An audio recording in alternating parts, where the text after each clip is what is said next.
Chapter 376, Kill a Few. Chapter 376, Kill a Few. The bearded bald guy immediately tried slamming the shotgun onto Chen Zhao, but Chen Zhao grabbed the barrel and twisted. Chen Zhao distorted the barrel directly. Before the bald guy could react, there was a boom. It had exploded.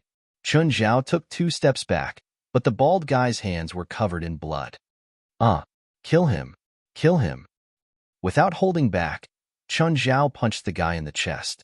The guy's voice broke off, and he fell back stiffly. Blood sprayed out of his mouth. Chen Zhao's fist was stronger than a person slamming down with a steel hammer. What did it feel like for 1,000 kilograms of force to hit a body? The man was lucky that he didn't get a hole through his body. Chen Zhao held back a bit at the end. After all, there were 2 girls watching in the back. He didn't want to make the scene too bloody, but this bald guy was deader than dead. The surrounding thugs all held bats. Seeing that their boss had been killed, they immediately crowded over. Chun, behind you. Fei Lai saw a thug do a sneak attack on Chen Zhao. The metal bat was going down on his head. The bat smacked against the back of Chen Zhao's head, and he felt pain. After all, he had a body of flesh. Even though he was far better than others in taking pain, it was still painful to get hit in the head with metal. Chen Zhao spun around and punched. He bent both the man and the bat in his hand. He turned toward the group of thugs and smiled menacingly. The thugs still hadn't recognized the severity of this problem. They thought that they still had power in numbers, so they charged at Chen Zhao without any hesitation. On the ground, Willis heard a bunch of noise, but he couldn't get up. He could only tilt his head and watch the thugs surround Chen Zhao and beat him up. Just then, a thug fell down before him. He was shocked. The thug's injuries were horrible. His entire arm was bent unnaturally. Another one came, and a third, fourth. Willis climbed up with difficulty. He realized that there were 7 or 8 thugs lying on the ground already. 3 of them had died. 2 of the dead ones didn't have clear fatal injuries. However, the bald guy's injury was very obvious. His chest had caved in. Another one was kicked meters away. He smashed onto the rock. It didn't look like he was dead, but his condition was bad. Right then, Willis finally understood what Fei Lai had said at the hamburger joint. This guy was too scary. He'd killed and injured dozens of people while only getting a few minor injuries himself. At that moment, the RV's door opened again. Princess, White Ma, and Black Ma joined the fight. With Princess White, she could kill someone with a slap. Black Ma and White Ma stopped the people from escaping. They dragged back whoever dared to run away, bringing them back to Princess to get a slap. Within 10 short minutes, all the thugs were on the ground. Willis estimated that at least 4 or 5 of them had died. Fei Lai and 4 also came out. Fei Lai was all right, but 4 was losing it. She didn't think that the usually smiley Chen Zhao would be so terrifying when he was angry. These thugs were either dead or handicapped for life. For help check Willis's condition while Chen Zhao searched for the source of the signal disturbance. Then he called the cops. When the police arrived, they discovered that the scene was much bloodier than they'd imagined. Chen Zhao had acted in self-defense and had saved Willis, so they didn't make it hard for him. However, the 3 were still brought to the nearby police station for a record. The 3 all had legit jobs. Chen Zhao was a UCLA professor, 4 was a doctor, and Fei Lai was a member of the Coastal Rescue Team. These 3 careers were all respected by people. This helped reduce a lot of trouble, even though Chen Zhao was suspect of overreacting. The police wouldn't give Chen Zhao trouble for this. They even spoke up for him. To the police, saving one of their brothers was like saving themselves. Plus, these thugs were all horrible criminals, responsible for many murder cases. Getting killed while committing a crime was just karma. When the 3 left the station, they even had a police car help lead the way. The officer brought them all the way to the patrol area before leaving. However, they'd also wasted 4 to 5 hours. They'd planned on reaching Sacramento at 4 p.m., but they ended up leaving the police station at 3, and they were only halfway there. Fer had the biggest shock, but she was a doctor. She still had a strong heart. She'd seen many dead people before, including those with even crueler deaths. She quickly readjusted her mindset. However, she'd gotten a new understanding of Chen Zhao today. He seemed so harmless usually, but he was actually terrifying when angered. The three didn't reach Sacramento until about 9 p.m. Failai, when will you and Four come? Mom and I finished cooking dinner, but you're still not here. Laurent called to hurry them again. Our car broke down along the way, Failai said. We were delayed for a few hours. She and Four had agreed not to reveal what had happened today, so Laurent and Winnip wouldn't be worried. Laurent and Winnip lived in the suburbs of Sacramento. They had a small farm. The RV passed by a rye field and finally stopped before a white two-story house. They're here. Get ready. Mr. Laurent, Howard's voice sounded in the darkness. Don't worry. Everything is set. That circus bear won't hurt Failai and Four, right? That bear had grown up in the circus. It was tamed long ago. Plus, the circus Mr.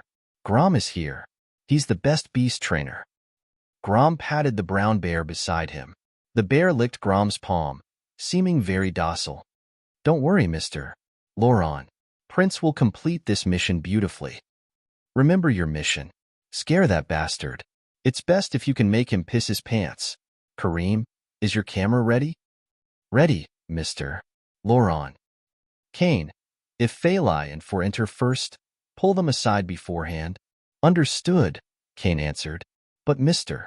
Laurent, are you sure Chin won't kill us? Howard and Kareem couldn't help but shudder. The memory was still fresh. Back then, Chun Zhao had been tricked by them and was locked in the freezer for hours. The next day, he tossed them into the sea for hours. To be honest, they weren't willing to help but Laurent, but they couldn't refuse Lawrence wheedling and coaxing. In the end, they agreed with this plan. It was a given that they also felt resentment toward Chen Zhao. Chapter 377, Prince and Princess. Chapter 377, Prince and Princess. Why is the house dark? For asked in confusion as she looked outside the window. Are they not at home?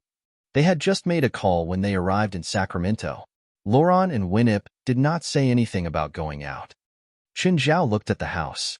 Do you want to bet that your dad has prepared a trap and is waiting for me to enter? Very likely, but isn't he afraid that the two of us will go in instead? For asked. He must be thinking that if the house is dark, I won't let the two of you walk in front, Chin Zhao said. No way. I feel that Chin and Dad had a good time in Los Angeles. Failai might be the only optimistic person. She had always thought that the relationship between Laurent and Chin Zhao was excellent. After all, they had spent 2 days playing outside. Chin Zhao also seemed to respect her father a lot. Of course it's meant to be a joke. Chin Zhao shrugged. No matter how old men are, they always like to make fun of each other. It's how we express our friendliness. Failai asked, then what will you do? Don't tell me you're going to beat my dad up. Of course not. I'm a pacifist. Both Failai and Four rolled their eyes. They wondered who had just beaten a few gangsters to death. Turn the lights on the van off. Princess, go and knock on the door. Failai and Four glanced at each other, starting to worry for their father. They hoped that he would not have a heart attack. Princess moved her giant body and approached the door. Knock, knock. Everyone in the house began to feel nervous. Laurent even cursed in the darkness. This bastard, doesn't he know how to ring the doorbell? Knock, knock. The door was smacked again. Facing Kane, who was hiding beside the door, Laurent said, Mr. Grom, ask Prince to stand before the door. Kane, get ready to open the door. 3, 2, 1. Prince stood before the door, with Grom hiding behind him. Standing up, Prince was a 7 meters tall, 400 kilograms heavy adult male brown bear. He could easily cover Grom's body, who would be able to give him commands instantaneously. Kane opened the door and Grom asked Prince to roar at once. Roar. Prince roared, but right away, the larger figure outside the door also roared. Roar. Everyone covered their ears. In his panic, Kane accidentally pressed the light switch beside the door. Immediately, everyone saw a terrifying monster, thrice the size of Prince, standing outside the door. It had just produced the deafening roar. Whimpering, Prince turned around and fled in fear, knocking Grom over in the process. In the house, the faces of Laurent, Cain, Kareem, and Howard paled. Where did the monster come from? Fire! Fire! Shoot it now! Mr. Laurent, we didn't bring our guns. Just then, the giant entered the house. Everyone realized that it was a brown bear too. However, the originally huge prince now looked as tiny as a bean. Roar! The enormous bear roared again. Its voice was more like thunder. Everyone covered their ears, their faces filled with pain and horror. It was too frightening. Where did such a horrible, illogical monster come from? Everyone felt that they were dead for sure, especially Grom, who was lying just before Princess. Princess only had to open her mouth slightly to bite his head off. Prince, in his fear, stuck his head under the table, but his big buttocks were still outside. Princess strolled into the house as if she was patrolling her own territory. She looked at all the people present. Woof! Just then, Black Ma and White Ma ran in. Black Ma, White Ma, great, it's them. Come and save us. Laurent shouted in delight. Quickly chase this monster away. However, they ignored Laurent's call for help. Instead, they ran into the kitchen and took out a packet of dog food each with their mouths. They tore the packaging apart, pouring the dog food everywhere on the floor, after which they started eating. You bastards! Think about how well I treated you in Los Angeles. Laurent shivered in anger. Dad. Feli and Four finally entered the house. Leave quick. It's dangerous here. Laurent shouted at once. Dad, don't be scared. This is Princess. She doesn't bite people. Princess? What princess? She's Chin's pet, Feli said. What? That asshole's pet? Laurent's face flushed. Where's that asshole? Hey, Laurent, how you doing? Chun Zhao stood at the door and waved at Laurent, but his eyes glanced at Howard, Kareem, and Cain. You three, hello, ha? Air. Mr. Laurent, I have something else. I need to leave now. Me too. Me as well. The three turned around and attempted to escape. However, the doorway was blocked by Abidos. The three stopped and were unable to move forward or backward. Don't you have something? Why aren't you leaving? By the way, where's Mom? Feli and Four realized that Winnip was not at home. Laurent kept silent. Chen Zhao said, he's put in so much effort to plan the prank. Surely he can't allow Winnip to be present. He must have found an excuse to make Winnip leave. Dad, how old are you? Can you stop playing such a boring game? For widened her eyes at Laurent. Why do you only target me? He almost shocked me to death just now. Well, you asked for it. For was not going to submit. Are you still my daughter? For, look at your sister. She won't treat me like this, right? Defeated by Four, Laurent could only find some comfort on Feli. Dad, can we not have such a dangerous joke again? Dangerous? I've hired a professional animal trainer. Also, this bear has been raised in the circus since young. He's very obedient, Laurent said angrily, his eyes widened.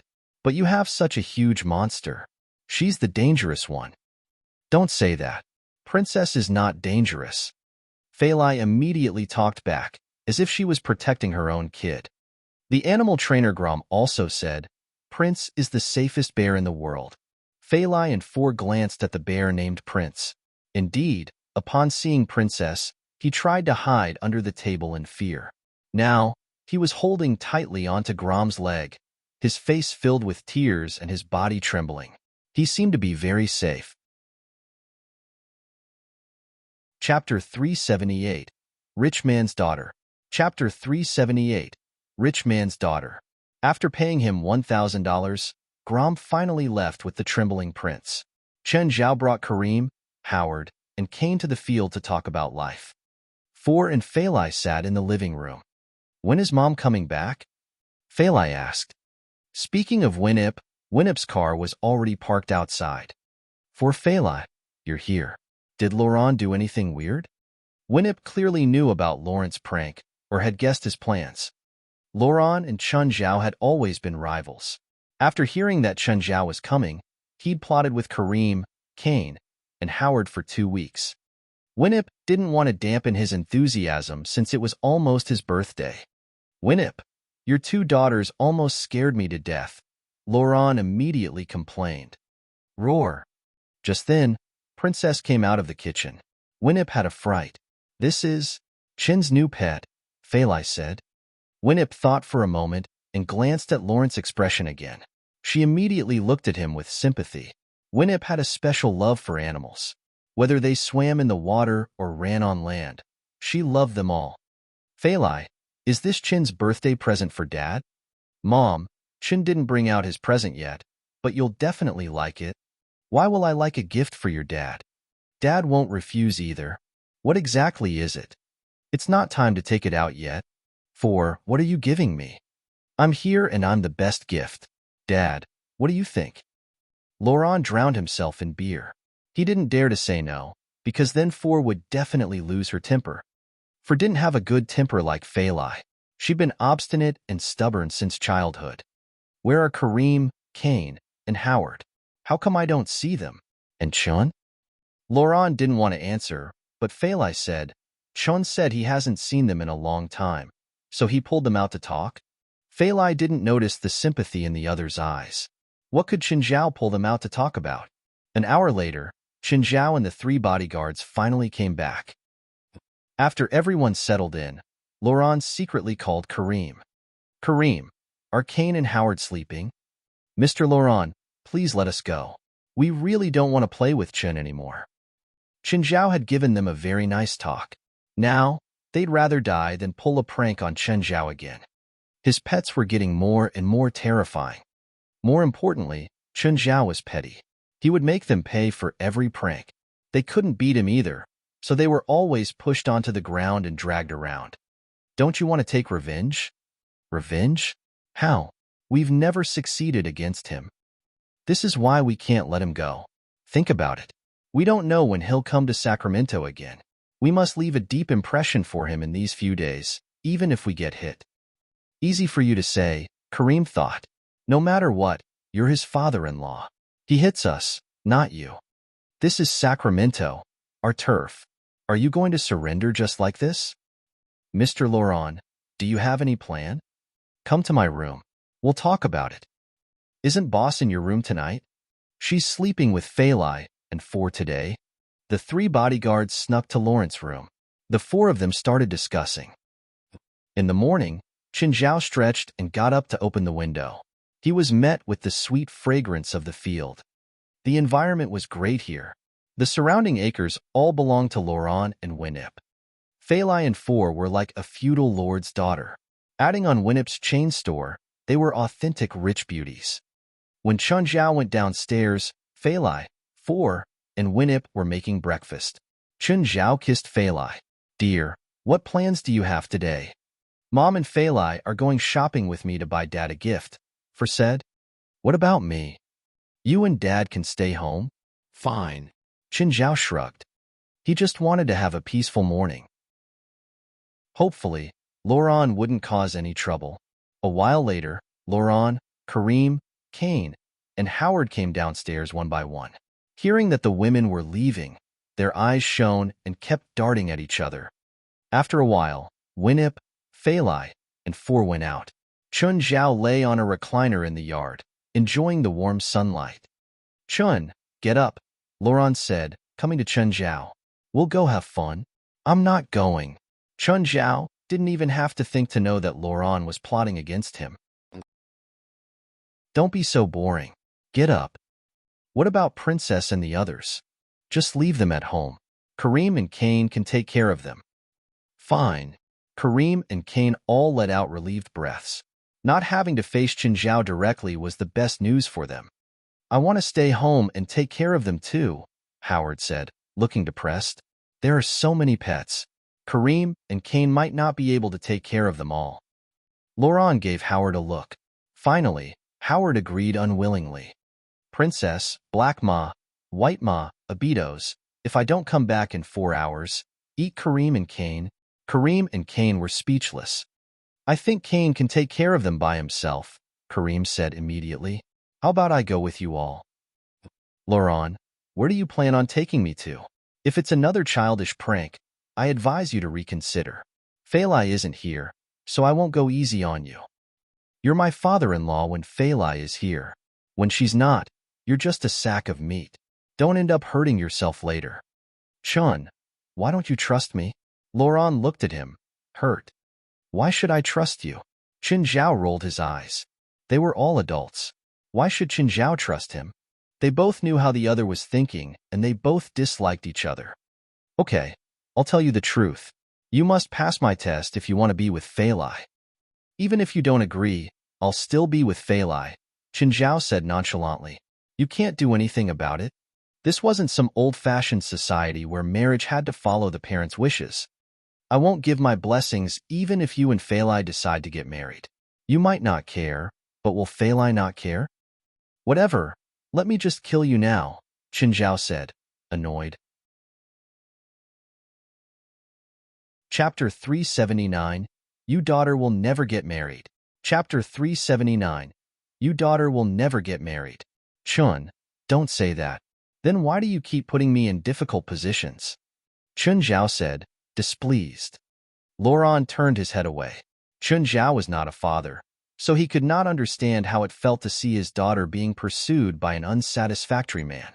Anyway, do you accept it or not? Qin Zhao thought, fuck, I'll do it for Fei Lai. Just tell me what you want me to do. First, I want you to fight with a lion to prove that you're brave enough. You mean a cougar? Qin Zhao asked. Of course not. Even I can beat a cougar up. I mean an African lion, Laurent said. Howard, stop the car. I'm leaving. Qin Zhao's face darkened at once.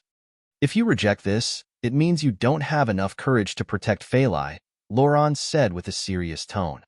But you're just trying to kill me. Only a madman will play this game with you, Qin Zhao said, rolling his eyes.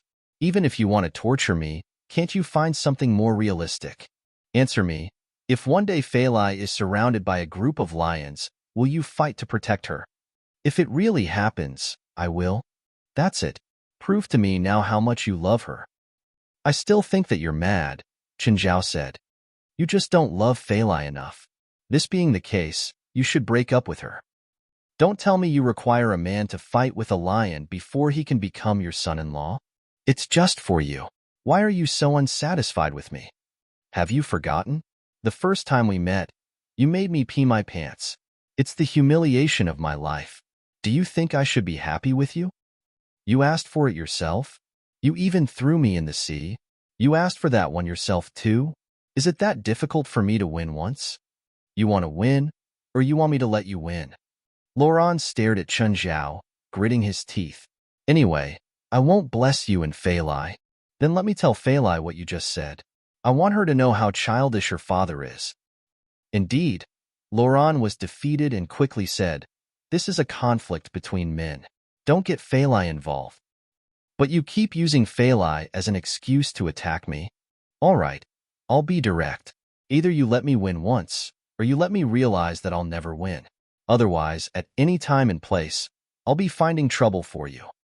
Qin Zhao turned his head and looked at Laurent. So if I fight with a lion, you will never disturb me again, right? Yes. Do you promise? I promise.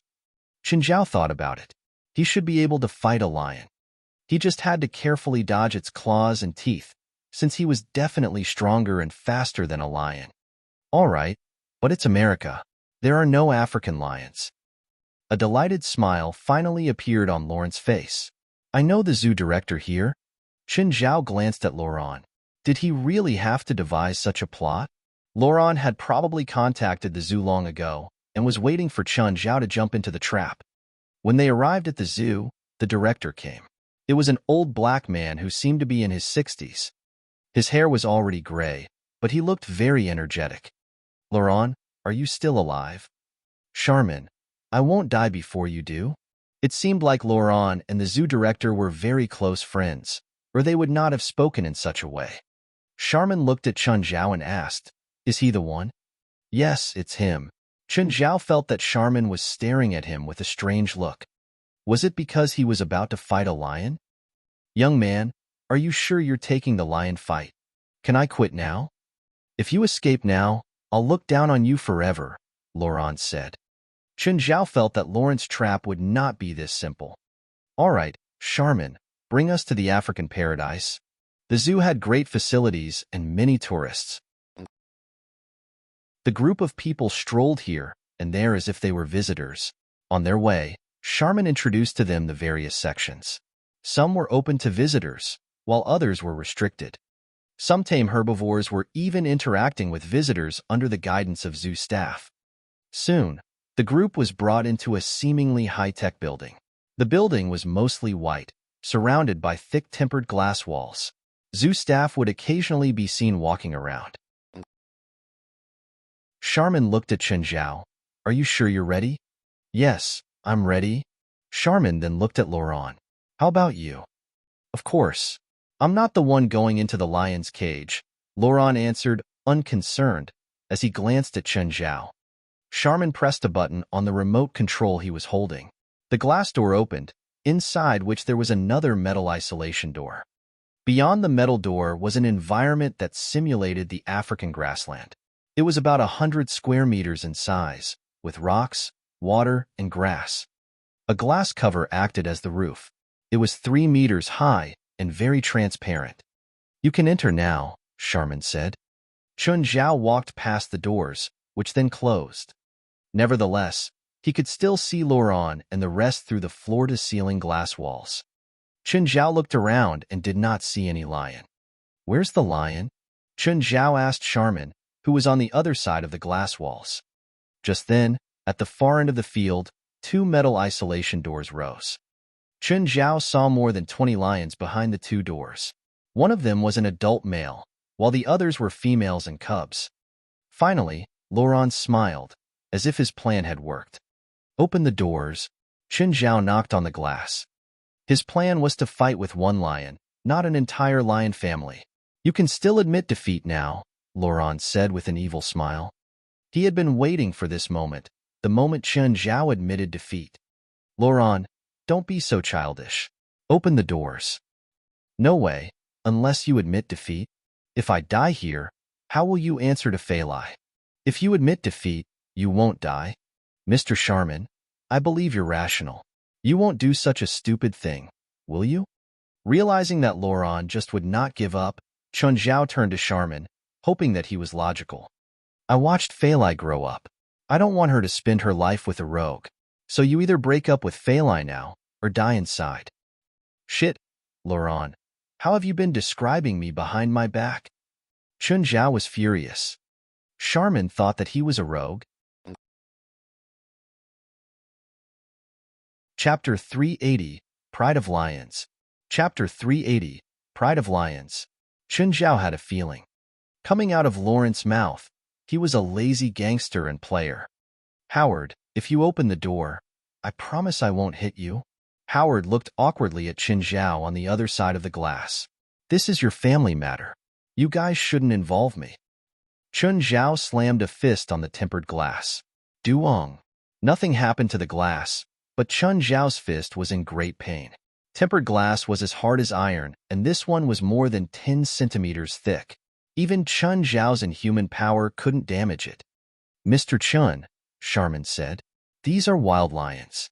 They haven't gone through any taming, so you better agree to leave Fei Lai.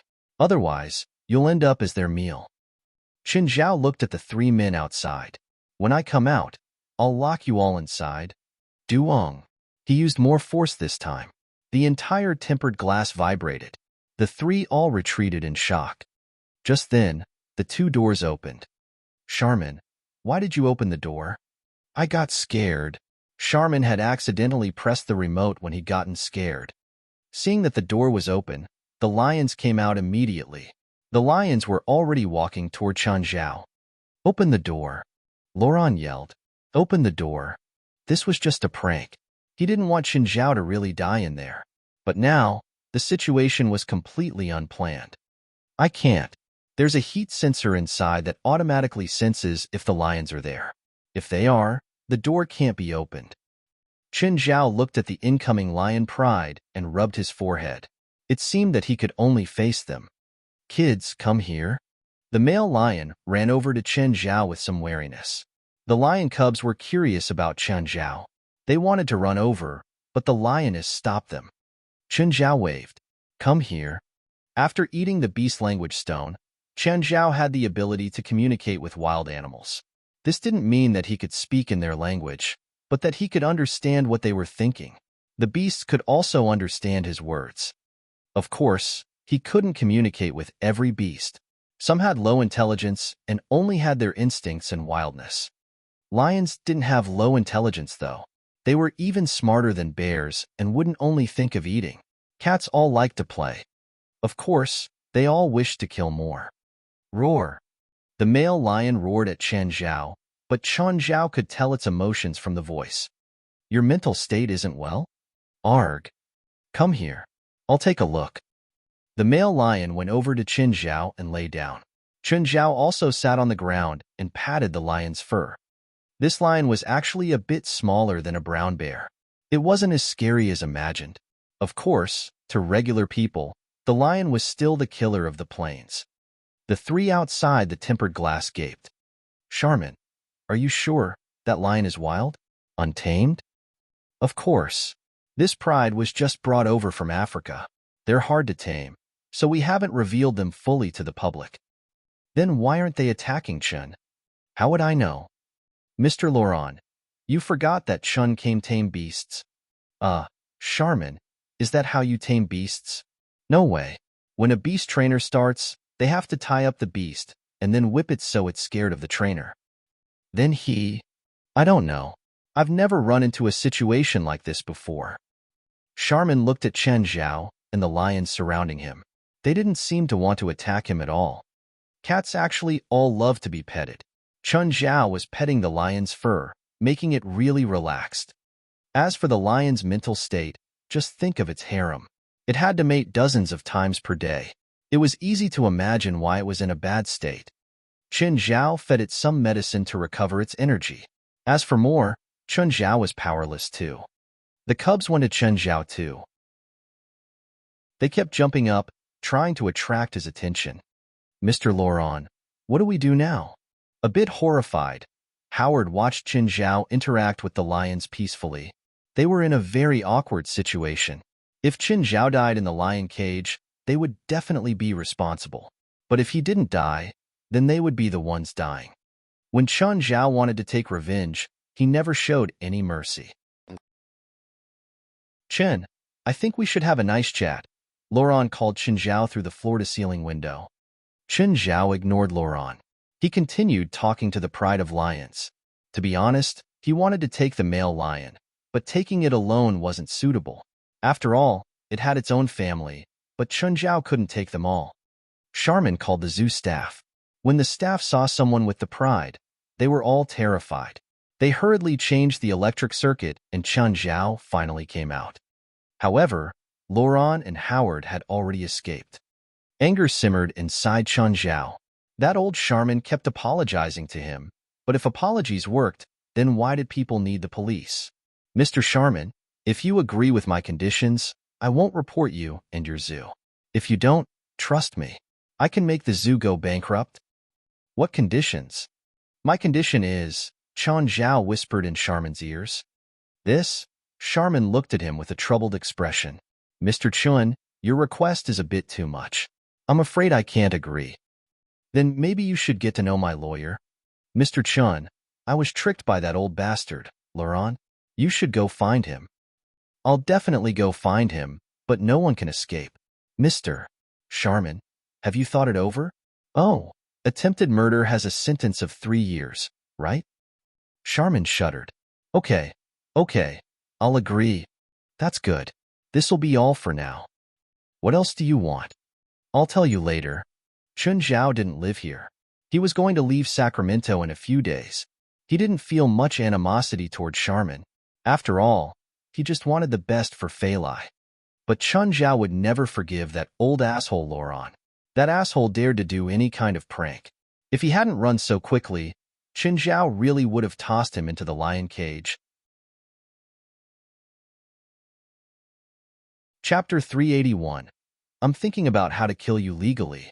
Chapter 381. I'm thinking about how to kill you legally. When Laurent and Howard returned home, Winnip, Feilai and Four were already there. Dad, why are you back so early? Where's Chun? Did he not come back with you? He said that he wasn't feeling well and left first. Is he not home yet? Laurent's look was drifting away. Winnip glanced at Laurent.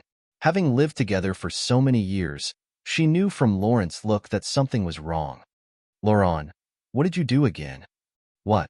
I don't understand. I'm a bit tired. I'm going to rest in the bedroom. Winnip looked at Laurent. After all, it was his birthday. She did not want to put Laurent in a difficult position before his daughters. Soon, Qin Zhao came back carrying a cake. Chun, why are you only back now? I went to buy Laurent a cake, Qin Zhao said, smiling. Did Laurent make another trap for you today? Why would he? We're good buddies. It was as if Qin Zhao had already forgotten about what had happened. Just then, Howard, Kareem, and Kane walked down from upstairs. Qin Zhao immediately shouted, Hey, Howard, Kareem, Kane, where are you going? Laurent's birthday party is starting soon. Where are you going now? Winnip also asked. Although the three of them were her bodyguards, they had been staying with Laurent most of the time. Therefore, they had no reason to be absent for Laurent's birthday party. The three looked at each other and finally looked at Chen Zhao. Kane and Kareem had already heard from Howard about how Chen Zhao was closed in a lion's cage. Last time, Chen Zhao was closed in an ice storage room for 8 hours, and then he forced them to swim in the sea for a few hours. This time, Laurent's plan was even worse. Importantly, the three of them had helped in the planning. They were really worried that Chen Zhao would crucify them. Nevertheless, Chen Zhao would not assault them in front of Winnip and the rest. They could go and hide outside for a few days. We have a buddy who's severely ill. He's in the hospital now, and we need to go and visit him, Kareem said with a serious face. They were all retired soldiers, even comrades, so the excuse was reasonable. Oh, must you go today? His condition is critical, so we have to go now, Kareem nodded. Yes, we're afraid that he won't be able to wait for much longer, Kane said. All right, quickly go then, Winnip said. The three tried to control their fear and boarded the car calmly. Then, the car fled from the farm at full speed. Let me go out and make a call, Qin Zhao said. Kareem, your phone is ringing. Why ain't you picking it up? It's from Chun. Kareem's expression was somewhat unnatural. We've already escaped anyway. Let's go somewhere and hide for a few days. As long as we don't return to Sacramento while he's here, he can't do anything to us. Pick up and listen to what he has to say. Kareem put Chen Zhao on speaker. Hey, Chun, what is it? Don't you feel that your pants are slightly tight now? What? Kareem adjusted his sitting position in discomfort. Is your thing very hard now? Oh, it's not just you. Kane and Howard as well. The three looked at each other. They could not help but put their hands into their pants and make some adjustments. The condition will persist for an entire day? Huh. Chun, this isn't a big problem, right? We'll each find a woman later. One is probably not enough. You need to find a few more. After all, after 24 hours, you'll never be interested in women anymore. Chun, stop scaring me. I don't believe that such a thing will happen. Whatever. Goodbye. Qin Zhao hung up. The three people in the car looked at each other in hesitation and doubt. Was he being serious? I don't know. It's impossible, right? Kareem sounded uncertain. But I need to find a woman right now. I feel like my thing is going to explode. The three reached the urban area and headed toward the red light district directly. An hour later, the three drove out from the red light district. How was it? Was it fun? I'm still hard. I didn't come. I couldn't. Me too. Me too. Is this really going to continue for a day? Suddenly, Kane pulled his thing out of his pants. What are you doing? We're not interested in your D*CK. Mine has turned purple. I think mine has as well. Me too. If this really continues for a day, I feel that we will really become impotent. Chun wasn't joking. Maybe he's really not. Their faces paled. They had already realized the severity of the problem. Chun Zhao's words might actually come true. The more they thought about it, the more scared they were.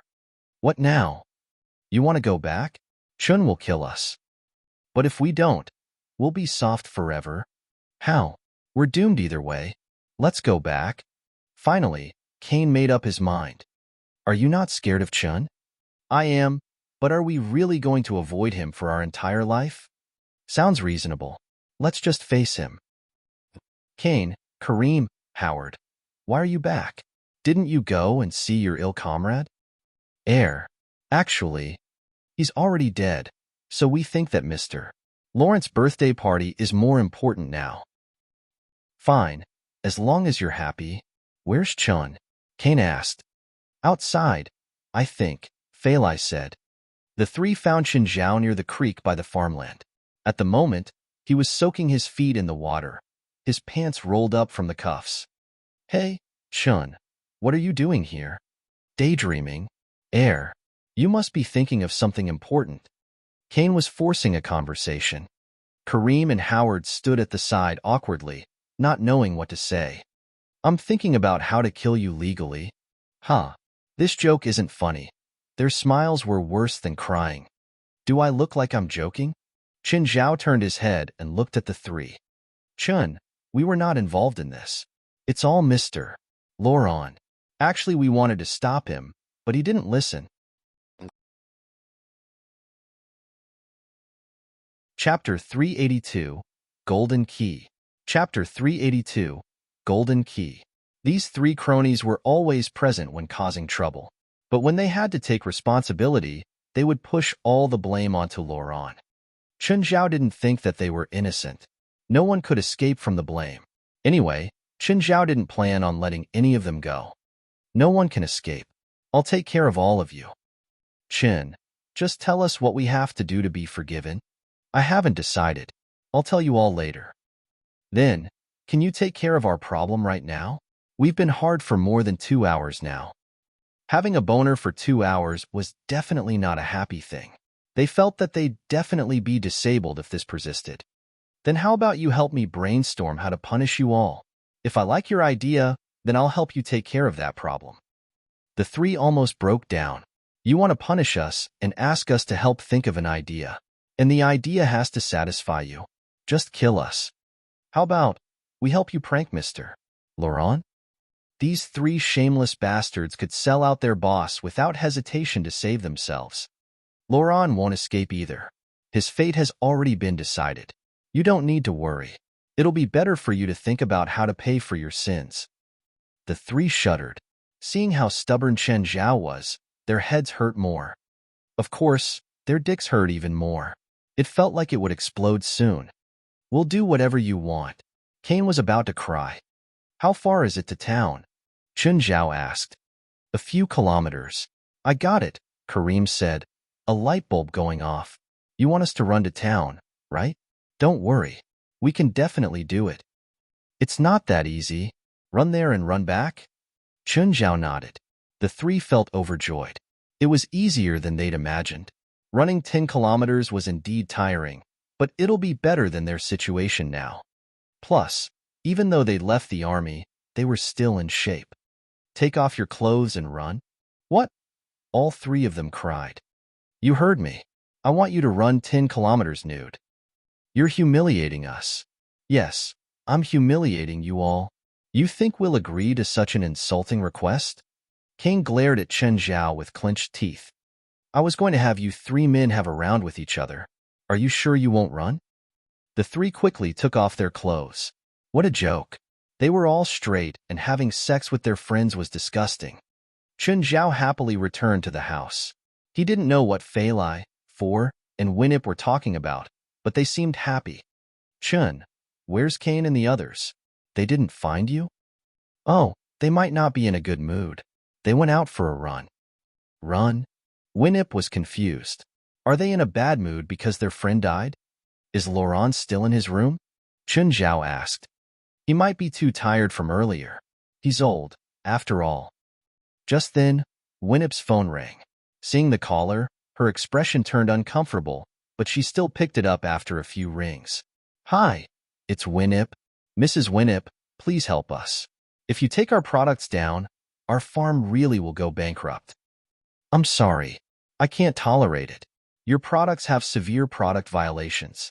I can't allow your products to appear in my supermarket anymore. Mrs. Winnip, I promise our products won't have the same problem anymore. I swear. No, there's nothing for us to say. You can try another supermarket. Winnip's attitude was firm. If there's nothing else, I'll hang up. Goodbye. When Winnip hung up, Failai saw her expression. Mom, what's wrong? Your business made you upset? A rancher actually mixed meat of a cow that had died of sickness into the high-quality beef and was put on our shelves. My workers discovered it. There's no point in wasting time talking to people like that, Failai said. Just put him on the blacklist. Whatever. Let's stop talking about these unhappy matters. Winnip clapped. Putting away her upset feelings, she rose and walked to a shelf. She took out a detailed mahogany box. You and Failai are moving to the new home, right? Failai told you? Chun Zhao was surprised. This is for you. Chun Zhao accepted the box. Opening it, he saw that it was a dazzling golden key. This? Winnip, what is this? It's for you. I know that when you Chinese people move to a new home, family and friends would gift some symbolic things. I don't know what to give, but this key has been passed down through many generations in my family. I'll give it to you now. I hope you can treat Failai well. Mom, if you give Failai and Chin this key, then what about me? For asked, jealous. I'll give you my business when you marry your invisible boyfriend. How's that? I don't want that, For rejected quickly. I like my current job. Chin Zhao considered it. He didn't refuse the gift. The key was expensive, but to Chin Zhao and Winnip, it wasn't too bad. Plus, he really did like this. Oh, Chun, Failai said, go get Dad's gift. Oh, you two prepared a gift for Laurent? Winnip really wanted to know what they prepared. Chun Zhao went to the RV and took out a pot of strange red flowers. Winnip and Four were confused. Why was he giving flowers as a birthday gift? Were these flowers expensive? Did they have some special meaning? Mom, Failai whispered in Winnip's ears. Winnip's eyes brightened. Really? Of course. I promise it'll be helpful. Great. I love it. For was still confused. Failai, isn't this a gift for Dad? Why is Mom so happy? Not telling, Failai said, grinning. Mom. For glanced at Winnip, but she also shook her head, not telling Four. You're all isolating me. I'm upset, For said in mock anger. Unfortunately, no one paid attention. For grew more and more curious. What exactly were these flowers for? Just then, Winnip's phone rang again. Seeing the number, her brows furrowed again. What? Is it those guys again? No, it's the town's police station. Chapter 383, Please come and bring these three perverts back. Chapter 383, Please come and bring these three perverts back. Hi, I'm Winnip. Winnip, Ayad here. Ayad, what is it? Winnip sounded like she was chatting with a friend. I just received a complaint that a few people had been running naked near the town. I sent a few police out and caught the three perverts. How is that relevant to me? The three perverts are Cain, Kareem, and Howard. Spit. Red wine spouted out from Winnip's mouth. What? Cain, Kareem, and Howard had been running on the streets naked. Winnip was so angry that she almost smiled. You are serious? Yes. Do you need to talk to them? Give the phone to the three assholes. Hi, boss. Winnip heard Kareem's dispirited voice. Could you please come here and bail us out? You three bastards, do you want to be fired by me? Winnip roared. Mom, what's wrong? Failai and Four had no idea why Winnip was so furious. Winnip, they lost a bet to me, Chin Zhao explained. So they went running naked? Chin Zhao shrugged. Yes. Winnip did not know whether to cry or laugh. Go to the police station now and bring them back. Chun Zhao drove Winnip's car to the police station in town. At the moment, the three bodyguards each only had a pair of shorts and a blanket on them. They were sitting on the chairs in the station, their heads lowered. Excuse me, you are? A stout police asked. I'm here to bail them out, Chen Zhao said. Did Ms. Winip send you here? Yes. All right, it's $1,000. Please sign here. After signing, Chen Zhao brought the three out of the station. Okay, we're good again, Chen Zhao said with a smile. He had reconciled with Kane, Kareem, and Howard, but definitely not Laurent. Chen Zhao was not going to let Laurent off that easily. Chen Zhao would let him have an unforgettable birthday. When the three returned home, Winip's face was still rather chilly. She pointed at all of them, including Chen Zhao, and scolded them in anger. How old are you already? Don't you feel embarrassed to play such a childish game? The four thought, why don't you scold your husband? He's the most childish one. Of course, Winip was not really planning to fire the three of them. After all, they were very professional and, more importantly, trustworthy. In the end, Winip used the party as a reason to end the scolding. The four conscientiously went to the kitchen to help Winip. Chin, did you go to the supermarket when you went to town to bring them back? Winip saw Chen Zhao carry an entire cow thigh into the kitchen. It weighed at least 50 kilograms. Yup, do we need so much food though? We won't be able to finish them. Winip, you've forgotten about Princess and the rest. I eat a lot too. How much is a lot? I eat about 10 kilograms of meat every meal, Chen Zhao said. If Princess really wants, she can eat 50 kilograms of food every meal. Black Ma, White Ma, Walter, and Abitos each can eat almost as much as I do. The eyes of Kareem, Kane, and Howard almost dropped out. So much? It was no wonder that Chen Zhao was so strong. The three of them combined could not finish that much food. You sure Princess won't eat all your money away? It's all right. In fact, Chen Zhao had some financial pressure. After all, he had to spend about 10,000 on food every month. Kane, Kareem, there's another cow thigh outside. Bring it in. Howard, go to the backyard and prepare a barbecue stand. Very soon, both the interior and the exterior of the house were filled with the aroma of meat. Unable to tolerate any longer, Princess approached the barbecuing Howard, wanting to have a piece of meat first. Howard did not dare to reject Princess's request, so he could only cut off a piece. In the end, all the pets ran to him. Usually, when Chen Zhao was in Los Angeles, he would not eat that much food in a single meal. It was weird to eat 10 kilograms of food all at once. After all, on the other hand, he would keep eating.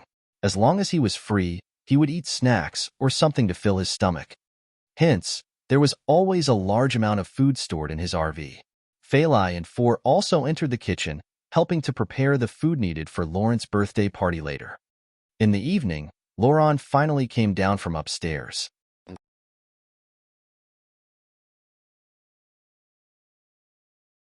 Chapter 384, Laurent's Nightmare Birthday. Chapter 384, Laurent's Nightmare Birthday. Laurent, you really love Chin's cooking, right? Winip teased, seeing how he was into the food. How about we have him stay in Sacramento? This way, you can eat his food every day. It's SOSO, Laurent criticized while eating. It's not that good. You usually eat half that much. Just admit it. Laurent realized that he indeed ate more than usual. No, more accurately, he ate much more than usual. Plus, he was already full, but he could keep eating. He had a great appetite. Laurent, eat more. Chen Zhao smiled at him. Laurent had eaten happily at first. He shoved anything into his mouth, thinking that Chen Zhao wouldn't do anything to him today. It was his birthday. Chen Zhao had to at least respect that. But as he ate and ate, he couldn't stop anymore.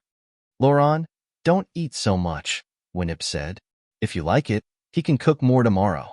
You've eaten enough. By the time he'd eaten his fourth serving, he couldn't handle it anymore. Laurent, stop eating. Laurent was still shoveling food in. Fei Lai also noticed that Laurent had eaten too much today. Chun, do something. Dad can't eat so much. Oh, okay. Chen Zhao helped Laurent to the side and helped him purge. He also whispered in Laurent's ears, "You'll have a very unforgettable birthday. You'll keep eating, keep eating."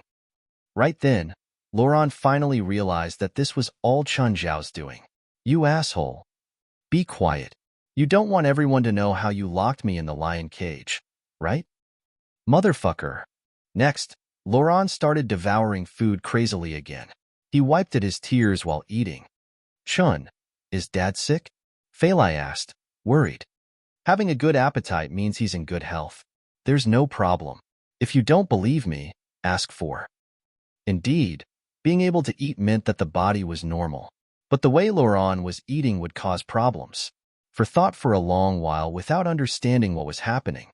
Kane, Kareem, bring Laurent to the room. No, I still want to eat.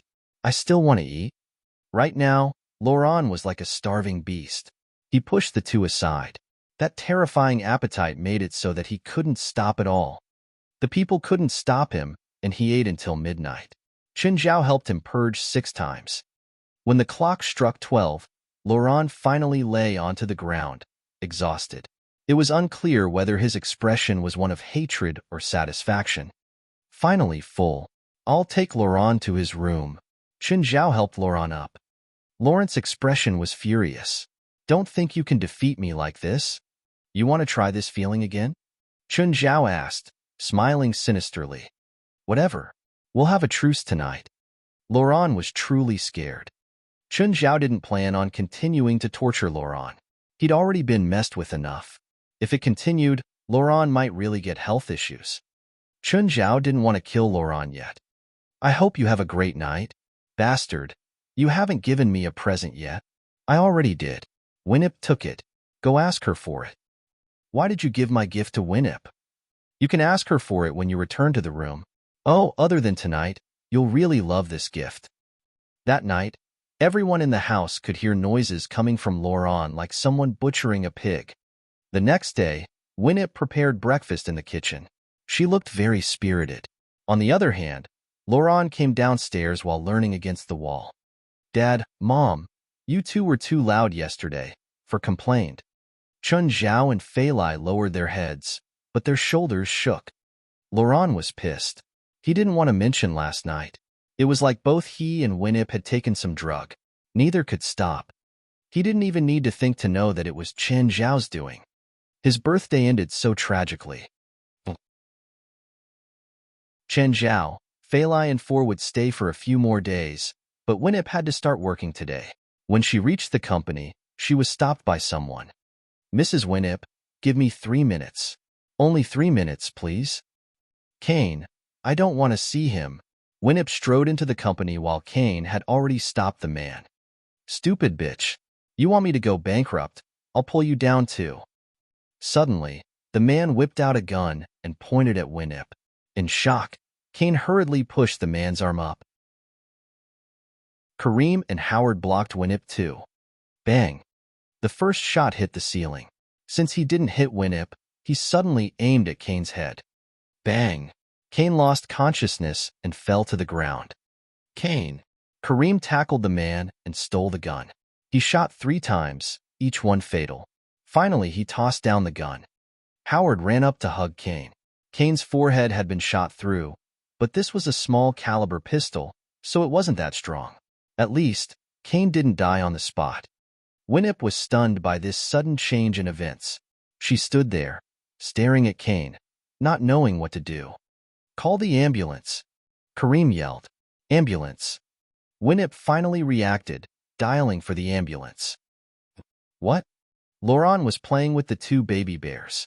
Chun Zhao and Feilai were cuddling and watching TV, ignoring the 3rd wheel that was Laurent. Dad. Feilai. Something happened to Mom. For rushed into the house. What? What happened? Laurent was shocked. A shooting. Chen Zhao and Feilai jumped up too. Is she okay now? She's okay. She's just scared. But something happened to Kane. He got shot in the head to protect Mom. Then Kane. Laurent was good friends with the 3 bodyguards. They often stayed by his side, so they were unusually close. He also knew a lot about the 3 guards. In reality, he was the one who'd introduced to Winnip to be her bodyguards. The situation is bad, for said, expression grave.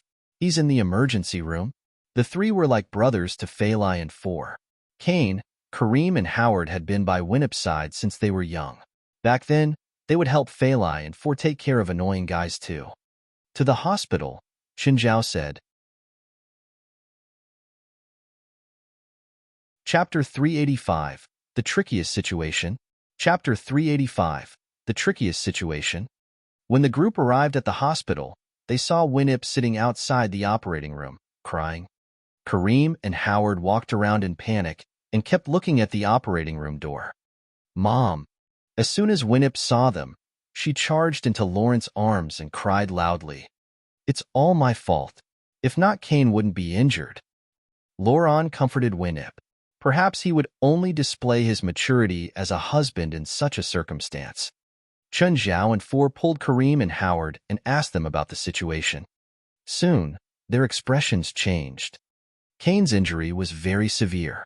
Although he did not die immediately, the gunshot was still fatal, given that he was so close to the gun.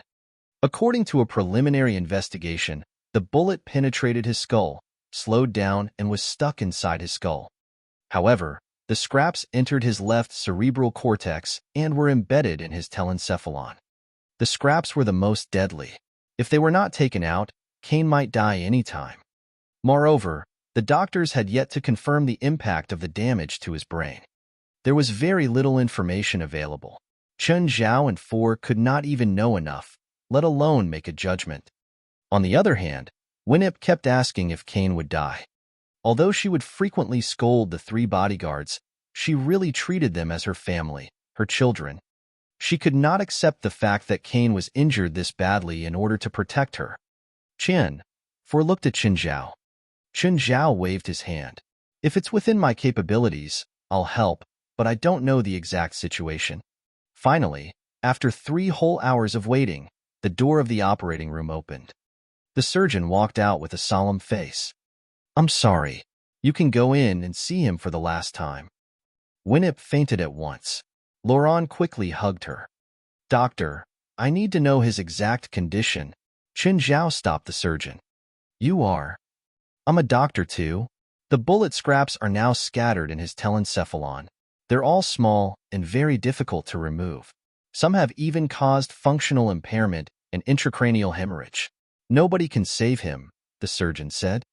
I hope to perform surgery on him myself, Chen Zhao said. You? The surgeon stared at Chen Zhao.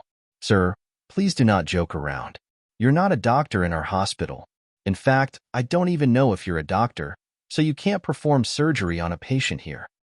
I'm a medical professor of UCLA, Chen Zhao said. That doesn't change anything.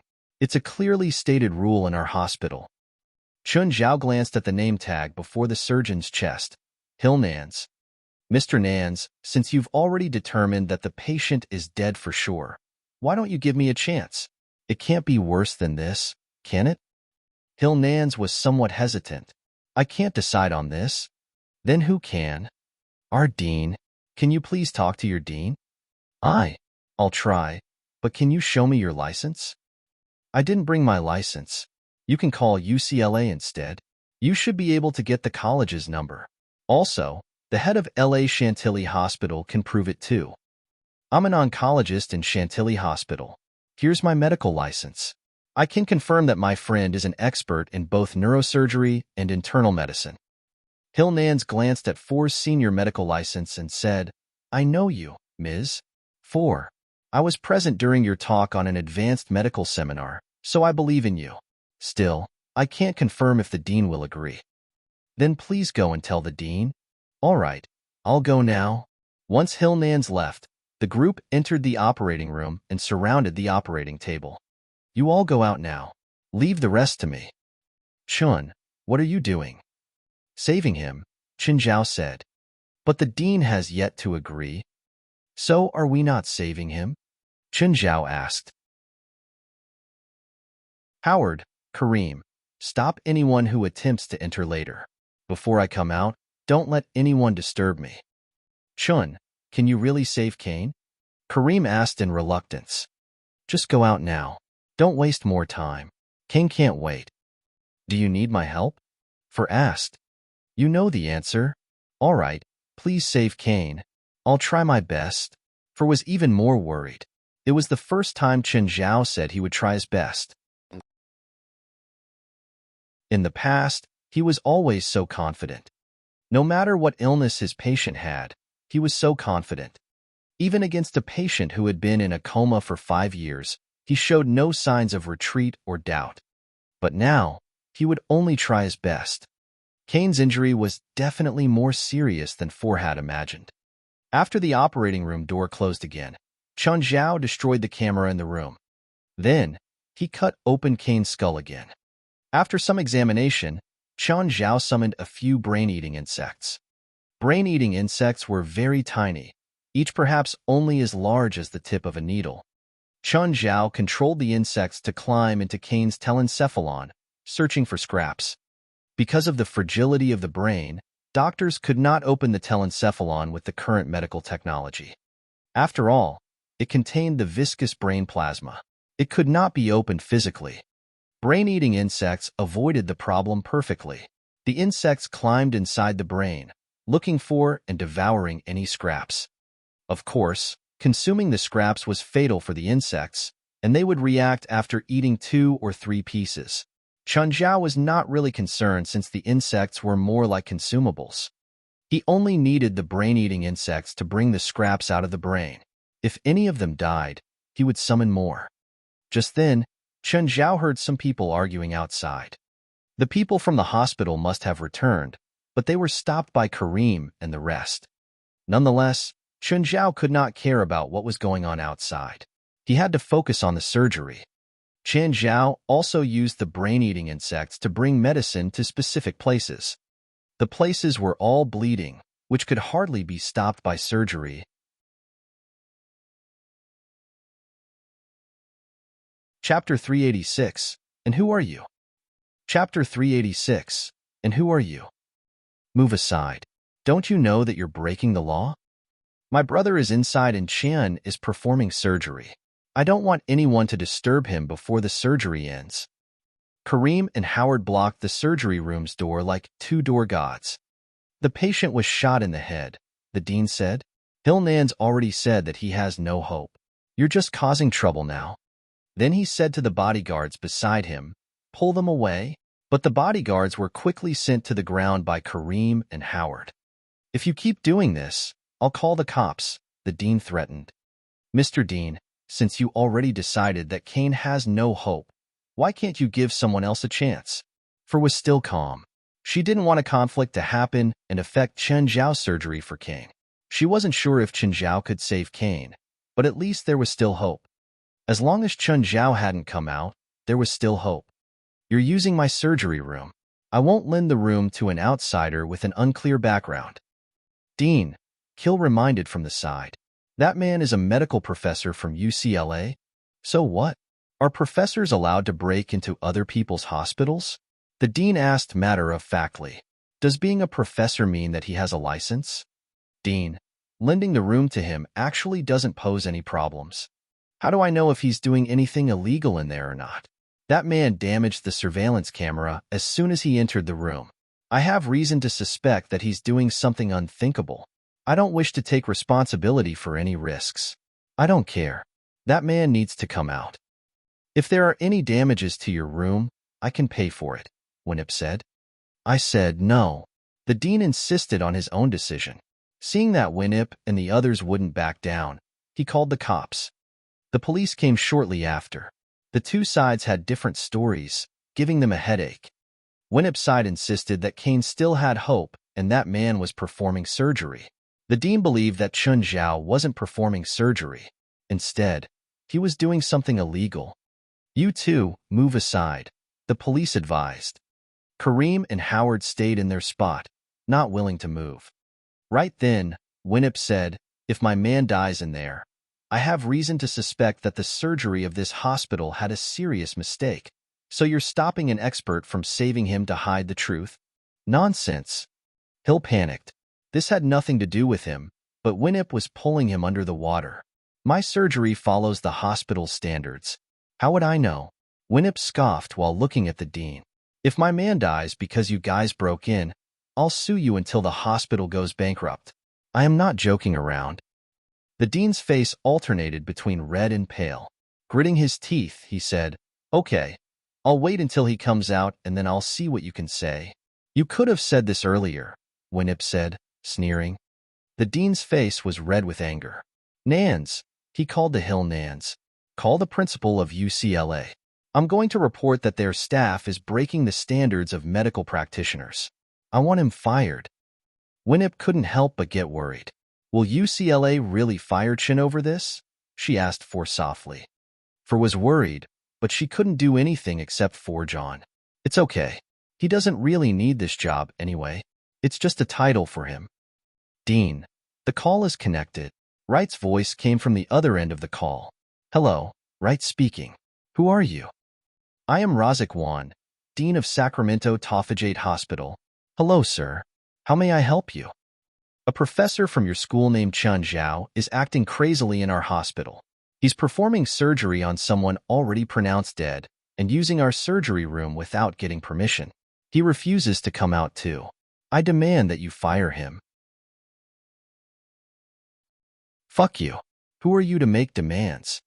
Wright's voice suddenly changed. The last second, she was still a benevolent elder.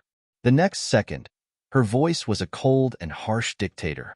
I am the previous president of the California Doctors Council and the principal of UCLA. The current president is my student. Do you qualify to make demands from me? Or do you think the dean of a hospital can order me around? I think I should send someone to your hospital for a health and safety check to see if your hospital meets the requirements.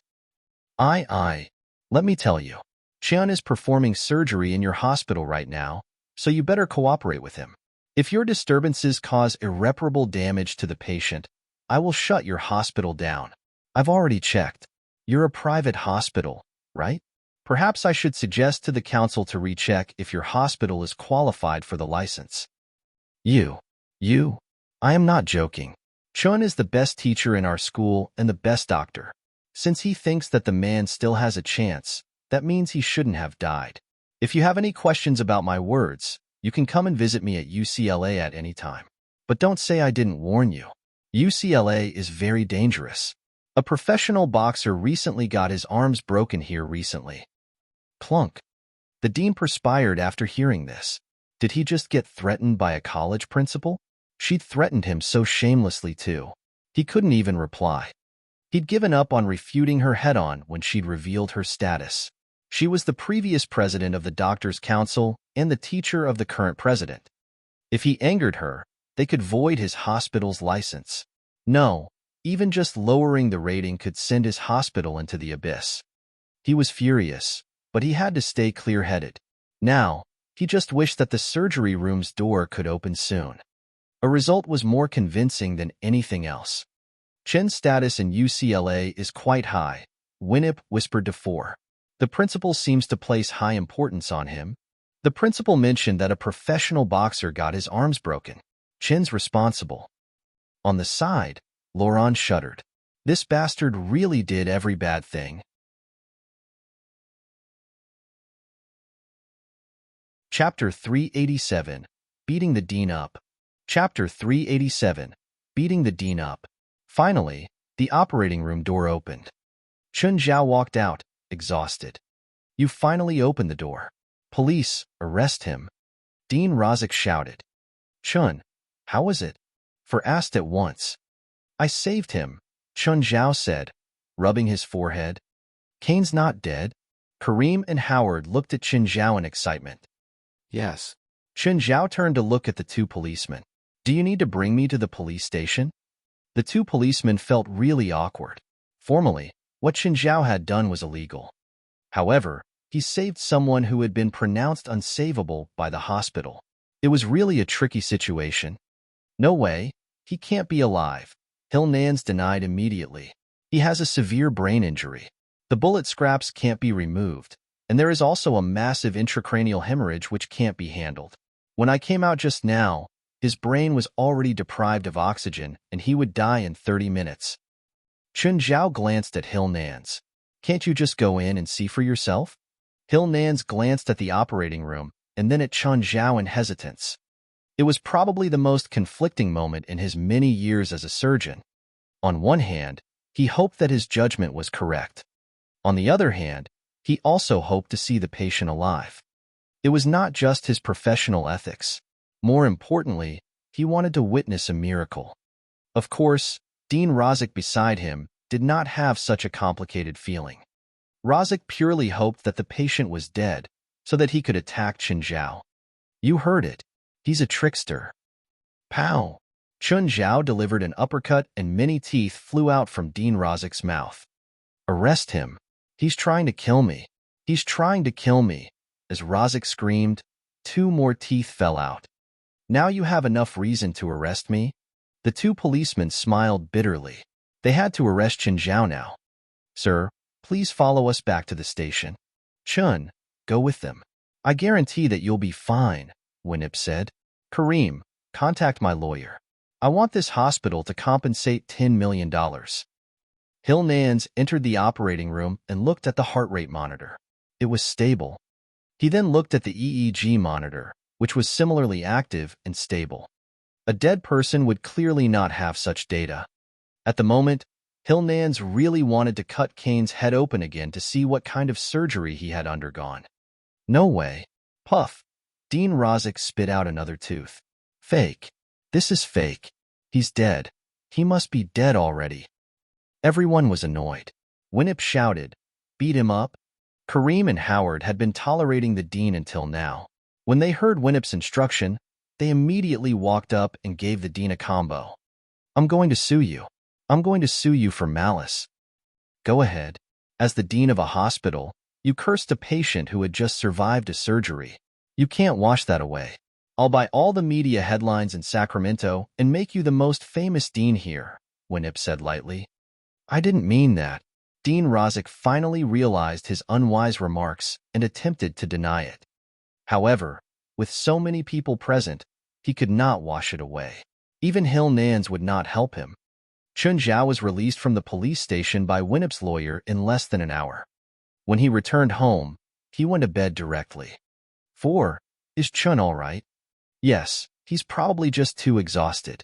Let him sleep, For said. It's just like the last time. How's Kane? He's out of danger now.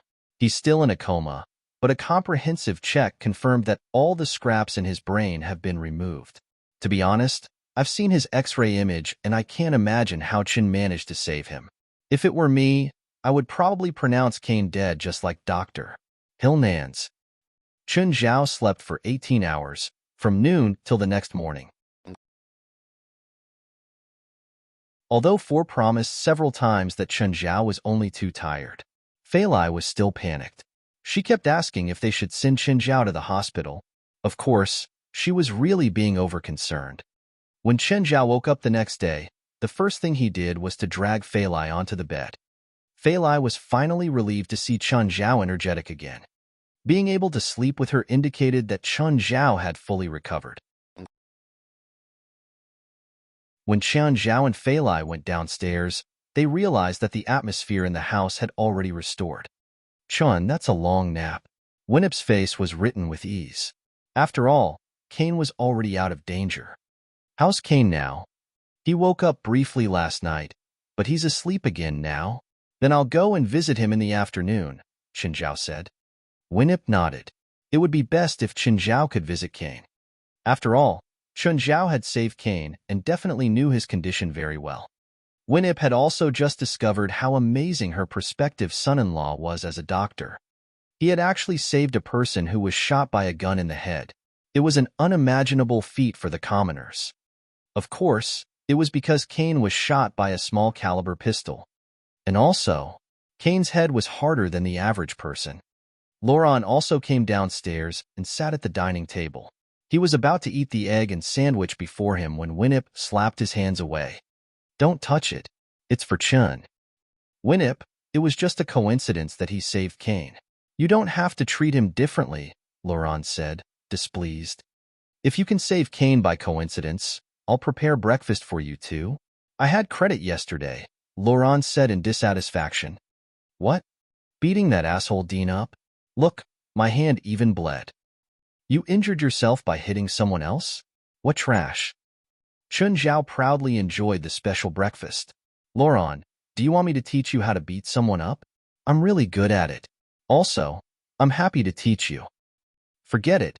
You're just trying to find an opportunity to hit me. Laurent would not fall for the trap, given that he knew Chen Zhao too well. Chen Zhao was stingy and revengeful.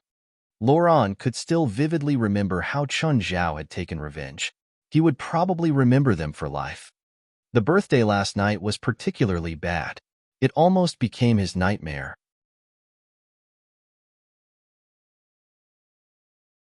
Chapter 388. Start of the script. Chapter 388. Start of the script. To Laurent, being afraid was one thing. Attitude was another thing. He knew he would be at a disadvantage, but he still had to insult Chen Zhao. He had to do it even though he knew Chen Zhao would treat Fei Lai well. There was no reason other than that he didn't like Chen Zhao. It was just that simple. Mom, are you going to the office today? Fei Lai asked. Yes. Kareem and Howard are still at the hospital with Kane.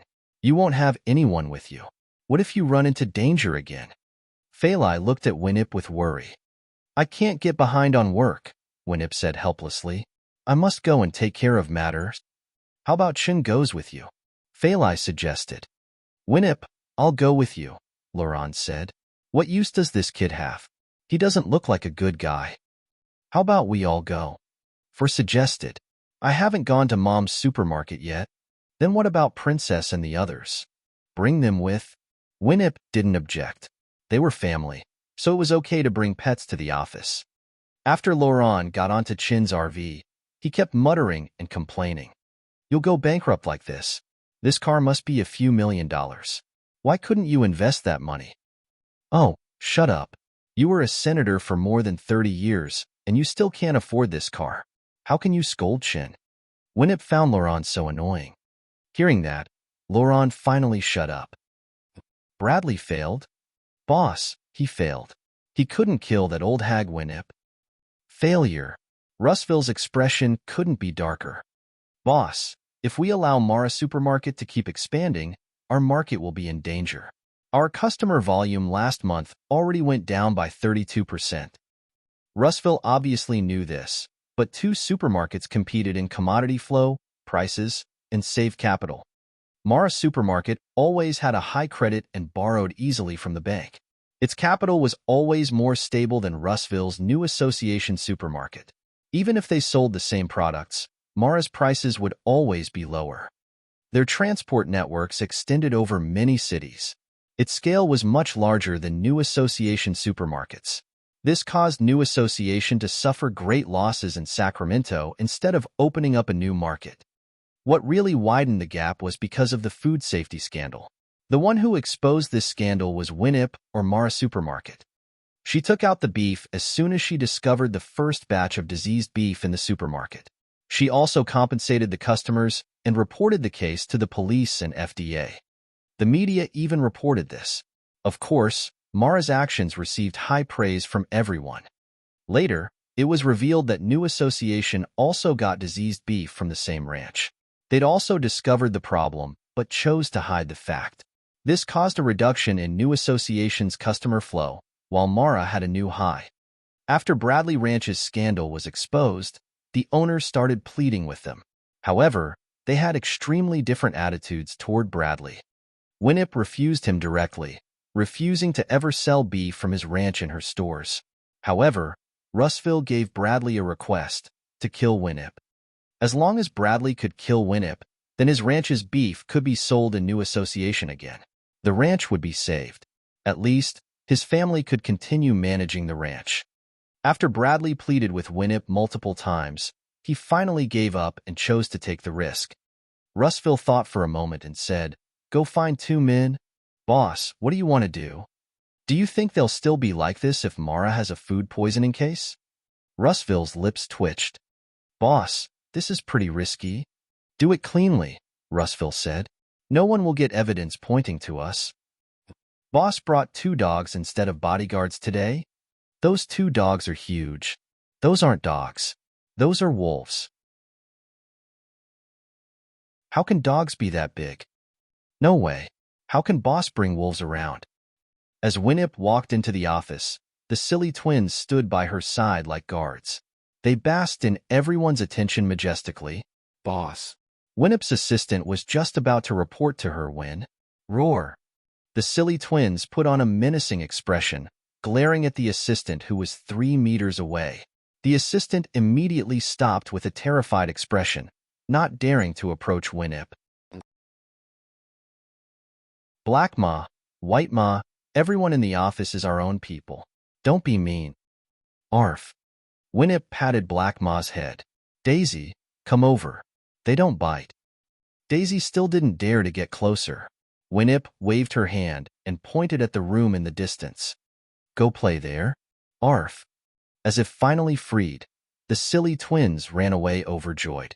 Boss, this is the financial report for this season. Please take a look. Just then, Winnip's office phone rang. Hello, Winnip speaking. Boss, a few people are at the supermarket's entrance with a bear and some pets. They want to come in. They say they know you.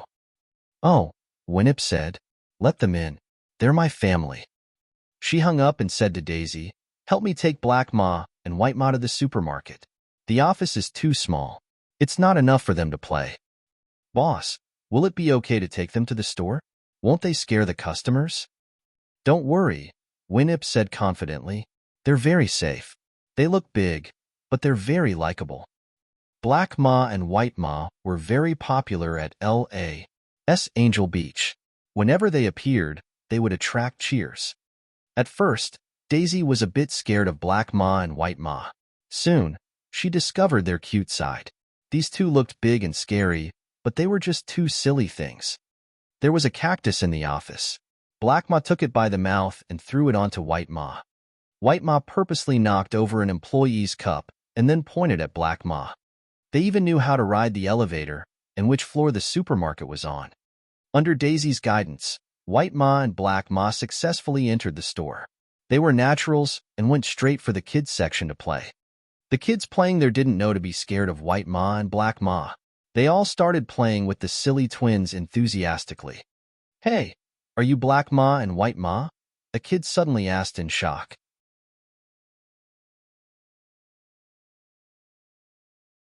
Chapter 389, Quality Inspector, Princess. Chapter 389, Quality Inspector, Princess. Daisy realized that a boy had just yelled. There was another 7 or 8-year-old boy beside him, who should be his older brother. Mom, Black Ma and White Ma came to find us. Ackley and Perry had originally been sitting at the side. Alarmed by their children's voices, they walked over. Huh, it's really Black Ma and White Ma. Great. What a surprise to see them here. Perry was delighted too. Last time, they had brought their kids to Angel Beach. Their kayak overturned on the sea. Luckily, they were rescued by 3 dogs. They even took a photo with Black Ma, White Ma, and Walter afterward. They clearly did not expect to encounter Black Ma and White Ma again in Sacramento, hundreds of kilometers away. Hello, did you bring Black Ma and White Ma here? Ackley and Perry approached Daisy. Hi, they're my boss's dogs. Do you know them? Yes, they saved our family. Perry and Ackley told Daisy what had happened, which renewed her opinion of Black Ma and White Ma. Just then, Daisy saw a few people walk toward her with an enormous bear behind them. Are they boss's family? The bear is really big and scary. But why is the bear pushing a trolley? There were even 2 smaller bears sitting in the trolley.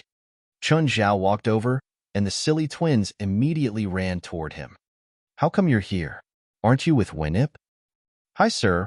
Boss asked me to bring them here and play, Daisy said, approaching Chun Zhao. Oh, thank you. They're really mischievous. Roar. Suddenly, Princess stopped and grabbed a child candy bag with her paw. Take it if you want it, but don't eat now. Put it in the trolley and eat when we're outside. Daisy stared at Princess in curiosity. Can it understand you? Chun Zhao did not even have to reply as Princess put the candy bag in the trolley. Roar. Princess saw another thing and asked Chun Zhao again. Take whatever you want. You don't have to ask me. Wow, big bear. Strong big bear. The few children ran toward Princess. Both Perry and Ackley were astonished. Sir, it won't harm the kids, right? Don't worry. She's more obedient than Black Ma and White Ma. Just then, Princess took a candy bag from the trolley and passed it to the children who were surrounding her. Everyone stared at her in disbelief. The bear was way too smart. She was also too gentle, somewhat unbelievably gentle. The initial fear in the customers around them was slowly taken over by curiosity. Just then, a customer carefully walked up to Princess and placed a huge sausage before her. "Do you want it?" Princess smelled the sausage and then pointed at the barcode on the packaging. "Roar, roar." What did she say?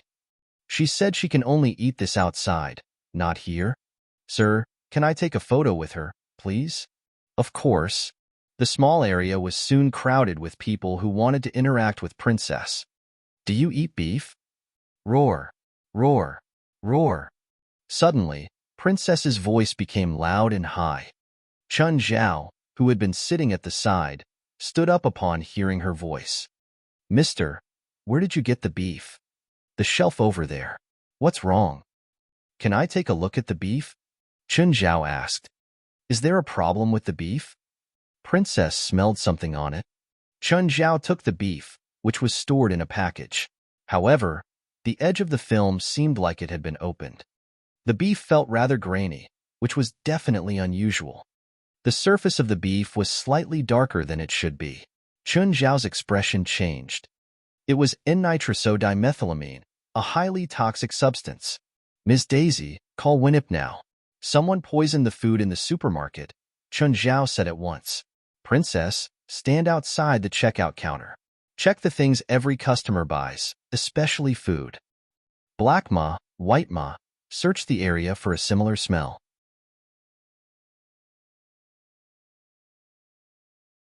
Princess is at the checkout counter to check if anyone has bought poison products unknowingly. "I'm coming down now. Ask all the staff in the supermarket to cooperate with Chun and his pets." "Sir, $89, please." "Also, because there's been a safety accident in the supermarket, we need to conduct a check on your food items. Please come here." In his confusion, Jekyll was brought by the cashier to Princess. Princess was just sitting there, but Jekyll's legs trembled in fear. "It won't bite, right?" When Princess was brought to the cashier earlier, she was terrified as well. However, she soon discovered that Princess was really checking the products of each customer carefully. Roar. Suddenly, Princess took out a packaged turkey. The cashier hesitated for a moment. "Princess, are you sure the turkey has been poisoned?" Roar. The cashier took out her walkie-talkie at once. "Sir, Princess discovered a product that might have been poisoned." Very soon, the supervisor appeared. He said to Jekyll, "Sir, I apologize for any inconvenience caused by our negligence. You can take all the products you've got for free, and we'll compensate you this product for 10 times its price." "Hi, did someone deliberately poison the products in the store?" Jekyll cautiously turned on the pin voice recorder in his clothes. He was a freelance journalist, so he would always carry his camera and pin voice recorder with him. He immediately realized that this was going to be a huge piece of news. Yes. Fortunately, our boss's pet was in the supermarket and she discovered the problem immediately. "Now, we're taking every customer here and she'll make sure that no poison product will leave the supermarket. We have to ensure the safety of all our customers. Can you introduce the bear to me?" Jekyll stared at Princess, his eyes glowing. A quality inspector bear was in a supermarket. Nothing could be more novel than this.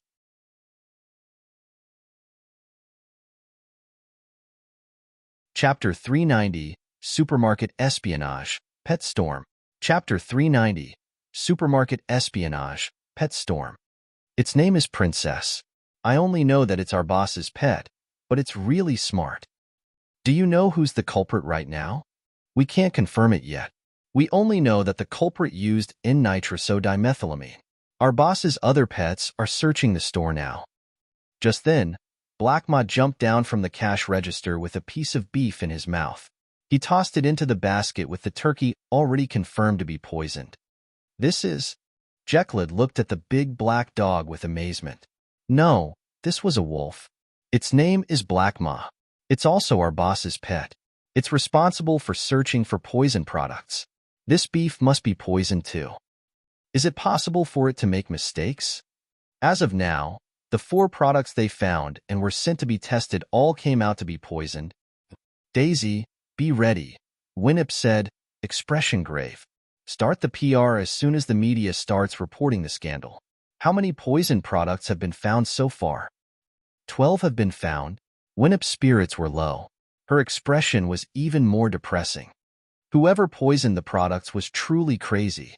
If these 12 items were sold and someone died from food poisoning, Mara Supermarket would really be in trouble. Not even God would be able to help them. Is the culprit found? Winnip asked. Not yet. The poison items were all in the camera's blind spots. The culprit is really smart. Winnip thought for a moment. Then we'll wait for the crowd to thin. The culprit won't be able to hide even if he wants to. Princess was guarding the entrance. The culprit couldn't escape. Black Ma and White Ma were patrolling the store too. If they found the guy, he would have nowhere to run to. Boss, our customer flow hasn't thinned. Instead, it's 40% more than usual. What? How is that possible? Earlier, there was already a report about the poisoning, but it emphasized that Princess, White Ma, and Black Ma are doing safety checks in the store. A lot of customers want to see just how smart they are. That works too. Winnip was stunned. 2 newspapers also contacted me. They want to come and film inside the store. More accurately, they want to film Princess, Black Ma, and White Ma. Winnip was tempted. Give them permission, as long as they don't disturb the animals' work. She decided. The poisoning had already happened, so she should at least use this chance in Princess, Black Ma, and White Ma for promotions. Boss, the police are here too. They brought dogs. Let them in too, but the searching for poisoned items and the culprit still depends on us. Dumb. What's wrong with you? Russville yelled in anger. I told you to poison them, not to give Mara free advertisement. Boss, what did I do wrong? I followed your instructions and poisoned Mara Supermarket. Dumb looked troubled. Now, me and 3 other guys are stuck in the store. The police are here too. Boss, you have to help us, or else the police will find us out. You want me to get you guys out? Don't you know that because of your mistakes, not only did we not hurt Mara, we even gave them free advertisement? They have 40% more customers than usual now. How many of them went to Mara after leaving our store? But we were just following your instructions, Dumb refuted. You can't blame us. I don't care. You couldn't complete the task. Boss, if I and the 3 guys I found get caught, I can't promise we won't rat you out. You're threatening me? Boss, I don't care what you're thinking about. Since I did this for you, you better prepare $1 million for me. Otherwise, you better get a good lawyer. Dumb sneered. He wasn't Russville's dog. If everything went smoothly, anything could work. But now that he was in danger, he had to get something good for himself. You're blackmailing me? I'll kill you.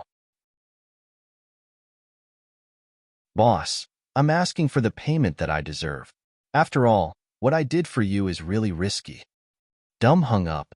He didn't see that a small cat on a shelf witnessed the entire thing. Dumb felt something, but when he looked up, there was nothing there. Samuel was already back at Chun Zhao's side. Master, I found a suspect. Chun Zhao held Samuel up and patted his small head. Good job. Mr. Chun, you got something.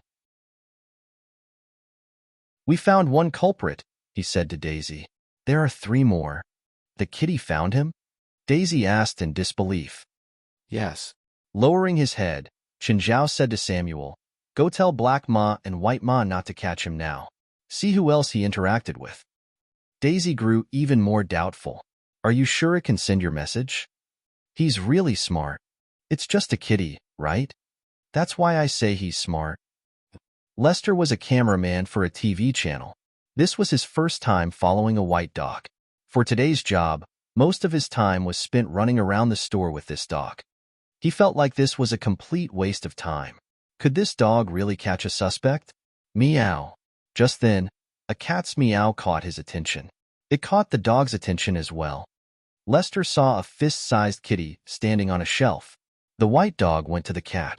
Lester thought the dog would attack the cat. After all, he'd seen many fights between dogs and cats. Much to his surprise, the white dog actually looked up at the cat. The cat meowed a few times, and then the dog nodded. They're talking? This thought appeared in Lester's mind. After they talked for a while, the white dog looked back at Lester after telling him to follow. So, Lester followed the big white dog and it started searching with a target in mind. Lester didn't know what it was looking for. Just then, the dog lowered its body and looked at Lester. Woof. You want me to get low? The dog nodded. Lester also lowered himself and pointed the DV at a shelf in the near distance. A hooded man seemed to be looking around. As soon as Lester saw him, he thought that something was wrong with the guy.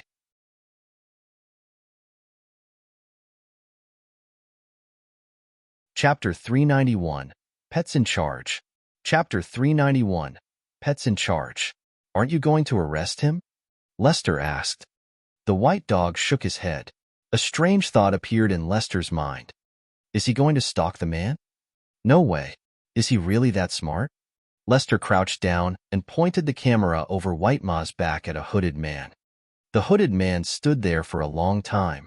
Suddenly, a man with colorful hair passed by the hooded man and stopped before the opposite shelf. With his back facing the hooded man, he pretended to be selecting a product, but they were clearly having a conversation. Just then, White Ma started to back away. Lester felt that the dog was literally a human. After leaving the hooded man's visual field, Black Ma appeared. There was also a cameraman beside him. Black Ma, we've found the second person. It's the guy with colorful hair. Go watch him and see if he speaks to anyone. The two cameramen watched the twin dogs have their conversation. Although they had no idea what the dogs were barking, they felt as if the dogs were really communicating. Just then, a red giant lizard climbed out from the bottom of a shelf. Both cameramen were astonished, but the red lizard had no intention of attacking them. Instead, it began to communicate with the two dogs. Is this really a supermarket? This has to be a zoo, Lester muttered. Abitos brought them the clue to the third poisoning suspect. However, they just could not find the fourth suspect. Suddenly, a commotion erupted near the checkout counter. Someone attempted to dash past the counter, but Princess knocked him onto the floor with one slap. Then, the police dogs around surrounded and bit the person tightly. The police also walked up and arrested the person. Shit, why can't Sot just be patient?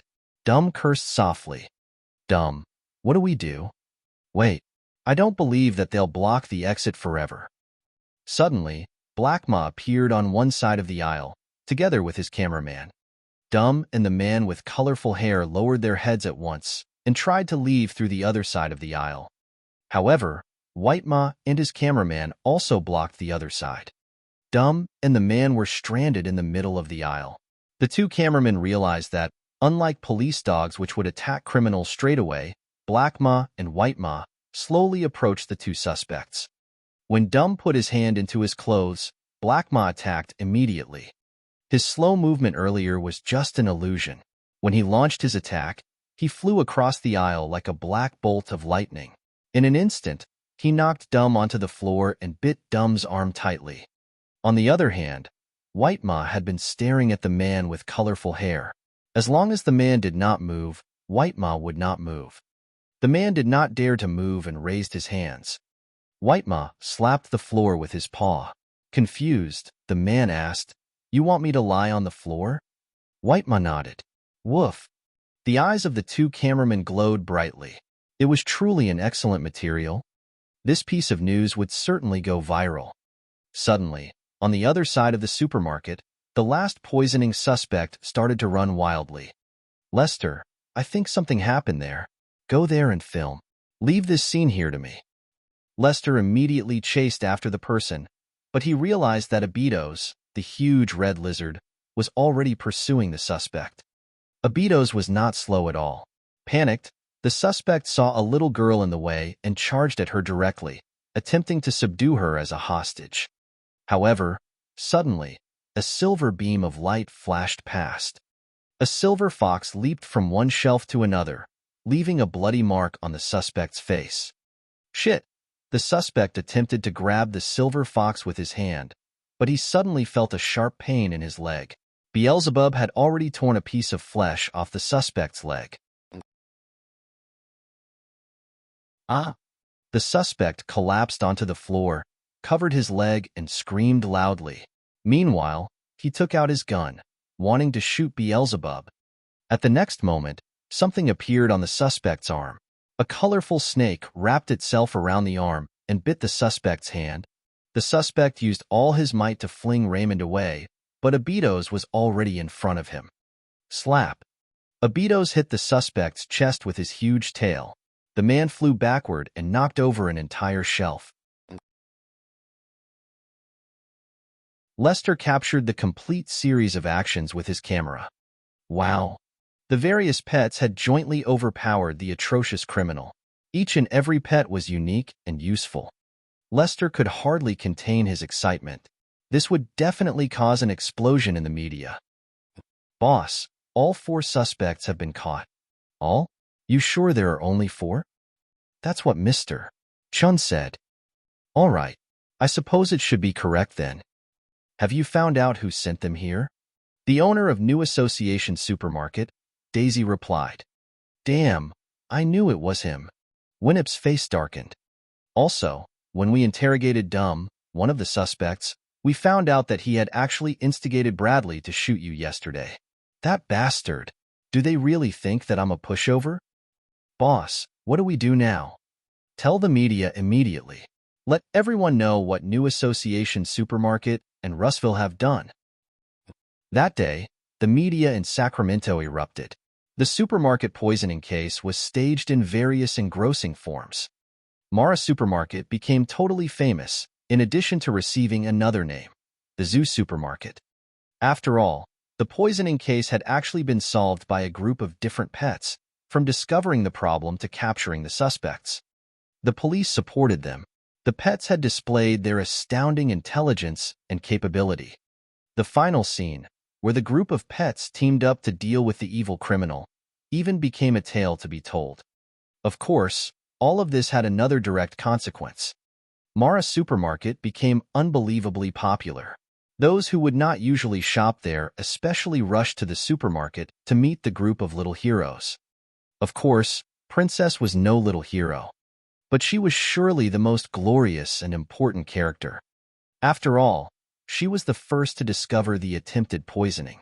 Then, she even stationed herself behind the counter to search for poison products and caught a suspect who tried to escape.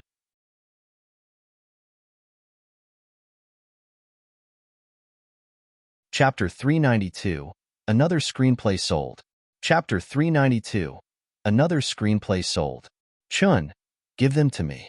I'll give you both of my daughters. I love them so much. Winnip hugged Princess' head and kept patting and ruffling. Mom, I don't care about Phalai, but am I that cheap? For asked unhappily. Winnip rarely got the chance to be playful. Her moods were really like a roller coaster today. When she learned that someone had poisoned her store, it felt like she'd fallen into an abyss. Who would have guessed that there would be such a theatric development? Not only did nothing bad happen, but Mara Supermarket also got great publicity. Go ask them. Whoever's willing to stay can stay. Speechless, Winnip rejected him. Of course, she didn't expect Chun Zhao to accept her proposition. It had just been a joke. Chun Zhao would never agree. Okay, I know it's impossible, but you have to lend them to me for these few days. Half of the store's customers are here for them. Ring. Chun Zhao's phone went off. Hello? Rasfa, what's up? You're in Sacramento, right? How do you know? Your entire family is in the news and you're asking me how I know? You saw the news too? I don't usually watch this kind of news, but my company had a copyright meeting and I hosted it. Our employees think that what happened to your family has a great market. If we adapt it into a movie, it can have a lot of potential. You want to buy the copyright again? Yes. How about it? Sell it to me. Your company bought the copyright to that other movie, but you haven't started filming it, right? It's not conflicting. What price? No bargaining, $500,000. Chun Zhao considered it. The price is okay, but I hope that Mara Supermarket's name can be included in the script. What's your relationship with the supermarket? It's Phalai's mother's store. Sure, Rasfa agreed easily. Usually, this kind of product placement had to be paid for. It could cost a few million, or even $10 million. However, since the business was related to Chen Zhao, Rasfa didn't mind giving it to him. After discussing with Rasfa, Chen Zhao told Winip about it. After all, if this event could be turned into a movie, it would be very beneficial to her store. After hearing that a film company bought the rights and may turn it into a movie, she was immediately interested and started asking Chen Zhao questions. Chen Zhao couldn't give any exact answers. After all, whether the movie could be filmed wasn't up to him. Some companies bought the rights not to film a movie, but to make sure competitors couldn't get the rights. Chen Zhao estimated that PLM wouldn't start this project in at least half a year. Right. Did you catch Russville, the guy that hired the poisoners? Chen Zhao asked. Winip smiled. It was Chen Zhao's first time seeing such a cruel smile on her. The police will probably never find him. Chen Zhao didn't keep asking. Some things were better left unspoken. The fourth day after the shooting, Kane was brought home. Kareem and Howard came back too. Kane's condition wasn't bad anymore. He didn't have many problems other than being a bit weak. If you insisted on a problem, it was that he was bald now. He wanted to cry because Princess kept coming over to touch his head. Stop touching my head. I can feel my skull cap moving. Stop licking. I feel spit getting into my wound. Chun, are you sure Raymond doesn't want to hibernate on my head? Chen Zhao glanced at Kane. It couldn't be helped. Earlier, Chen Zhao had used the perfect potion when treating Kane. There were still remnants inside Kane's head. It was good enough that Princess and the others didn't open up his skull again. I'm so bored. Let's go fishing, Laurent suggested. Not going. Chen Zhao refused directly. Anyway, he decided that he'd rather die than ever go out with Laurent again. Who knew if Laurent wanted to prank him again? Laurent glanced at him.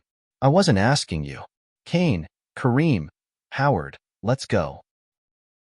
Laurent took the 3 bodyguards fishing. Feili and 4 went shopping again. Winip brought the group of pets to the supermarket because they were very popular. Mara's customer volume expanded greatly recently. No one would have thought that these pets could double Mara's customers. Chen Zhao didn't laze around by himself at home. The new house at Mirror Lake was getting decorated. There were many things that he needed to be asked about. Bant and Fellwood had to communicate with him often. The housekeeping system was installed already. They had to discuss with Chen Zhao about installing other furniture too. Otherwise, it would be more troublesome to fix things afterward. Mr. Chun, I think this wall should have some color. White is the main theme, but if everything is all white, it's too monotone. You can add a scenic painting here to add some color. It also complements the river view from the floor-to-ceiling window across from it. Sure, but I don't want it to be too flashy. Also, are you sure you don't want to add anything to the second basement? No need. It doesn't need any style or design. Just whitewash the walls. He thought for a moment. Oh, go to the first basement. I want to see how it feels overall. Fellwood rode the elevator to the first underground floor. He opened a video chat and showed Chen Zhao what the floor looked like after construction. From the bottom of the stairs to the floor-to-ceiling window on the outer wall, don't do anything other than whitewash the walls along the path. I'm going to put a large-scale piece of art there. Okay, understood. Can you tell me what kind of art? A skeleton model. I found a Hollywood expert to make a monster skeleton. Then how about I make the walls darker? Okay. Also, help me try out the housekeeping system. Notify me if there are any problems. Okay. Chen Zhao was the most satisfied with the first underground floor. The curved floor-to-ceiling window was 12 meters long and 3 meters wide. You could see the bottom of the river. However, construction had just finished, so the water needed some time to settle before it cleared up.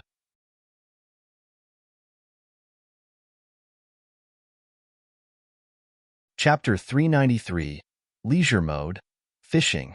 Chapter 393, Leisure Mode, Fishing.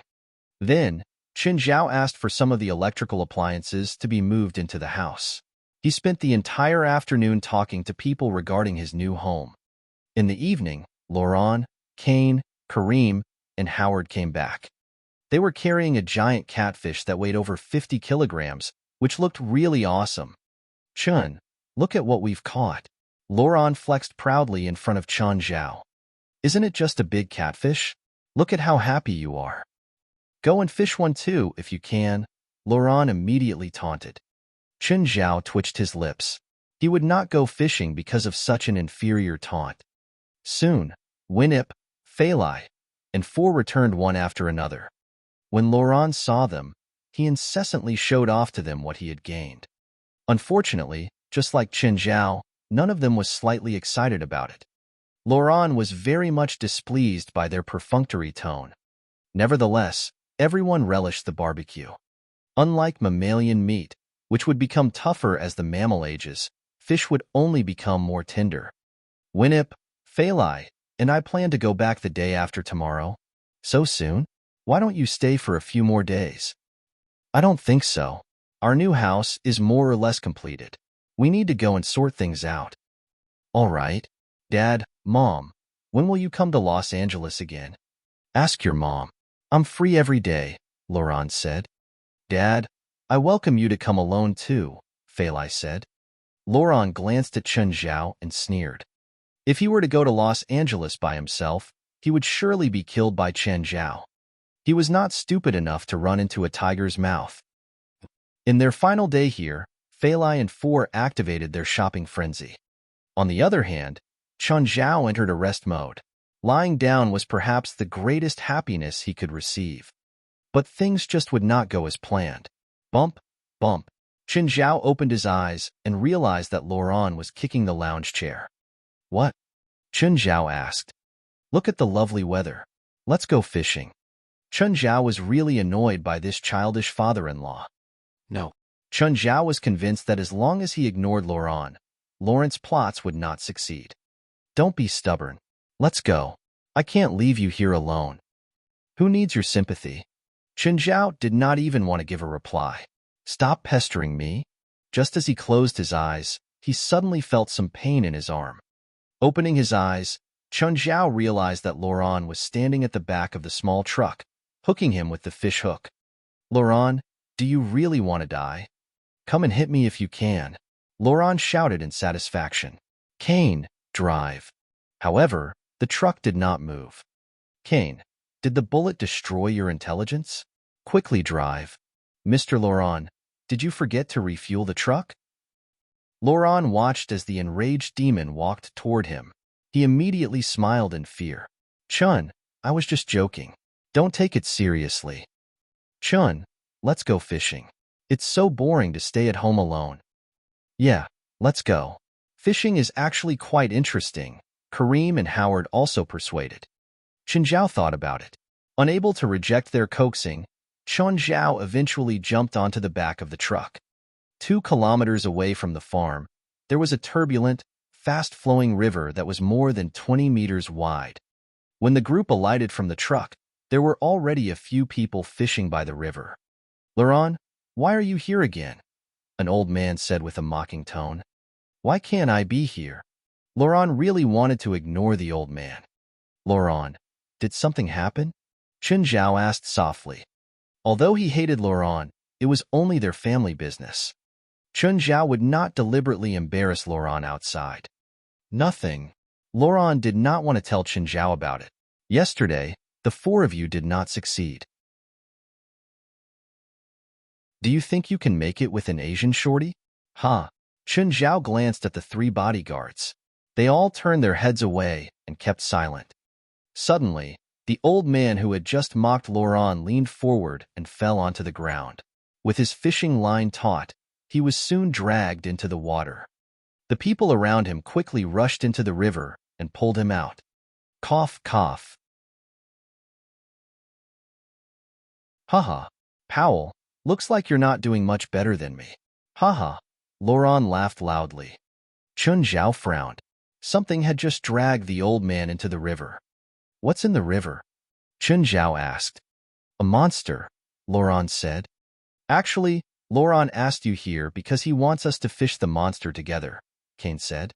Yesterday, all 4 of us were dragged into the water. Shouldn't the fishing rod break first? Chen Zhao asked in surprise.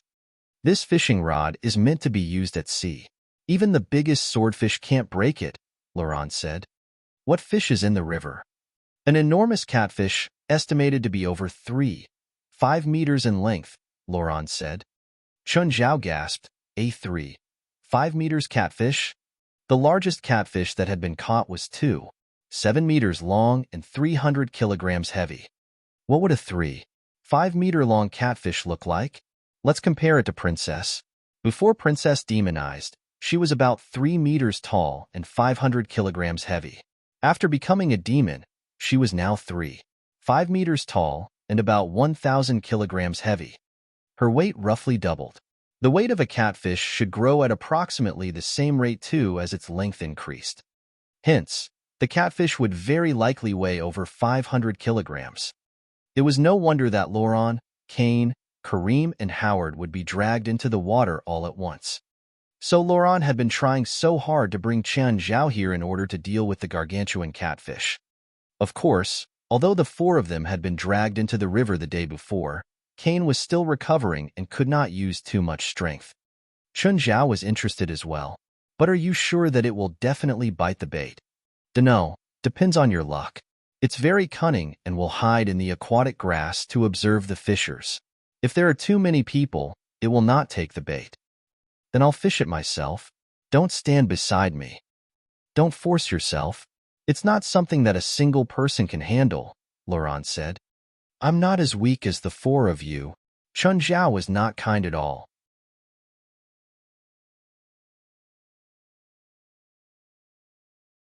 Chapter 394. Being old but unrespectable. No contradiction. Chapter 394. Being old but unrespectable. No contradiction. Kid, you have stick arms and legs. Be careful you don't get dragged down by Earl Eric later. The guys who didn't get along with Laurent started mocking when they saw Chun Zhao sitting there and fishing alone. Old grandpas, your bodies are all old now. Chun Zhao didn't back down at all. Don't play these physical games here. Just sunbathe and take in the fresh sea air. Probably even a small fish can drag you into the water, let alone Earl Eric. There was no need to respect the elders now. They didn't look like gentlemen either.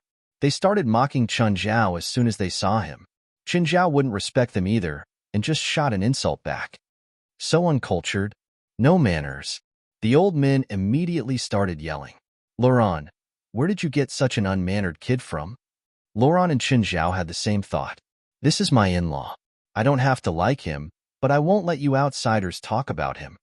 You old things have 1 foot in the grave already, Laurent cursed. It's none of your business where I got him from.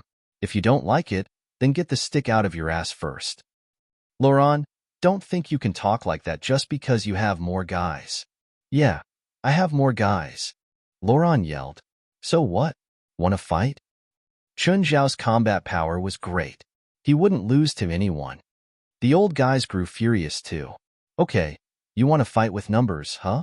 I'll call more guys. They all started calling people. Powell, who'd been dragged into the water earlier, seemed to manage a farm. He immediately yelled into the phone, Pacey, get everyone on the farm and come to the fishing hole.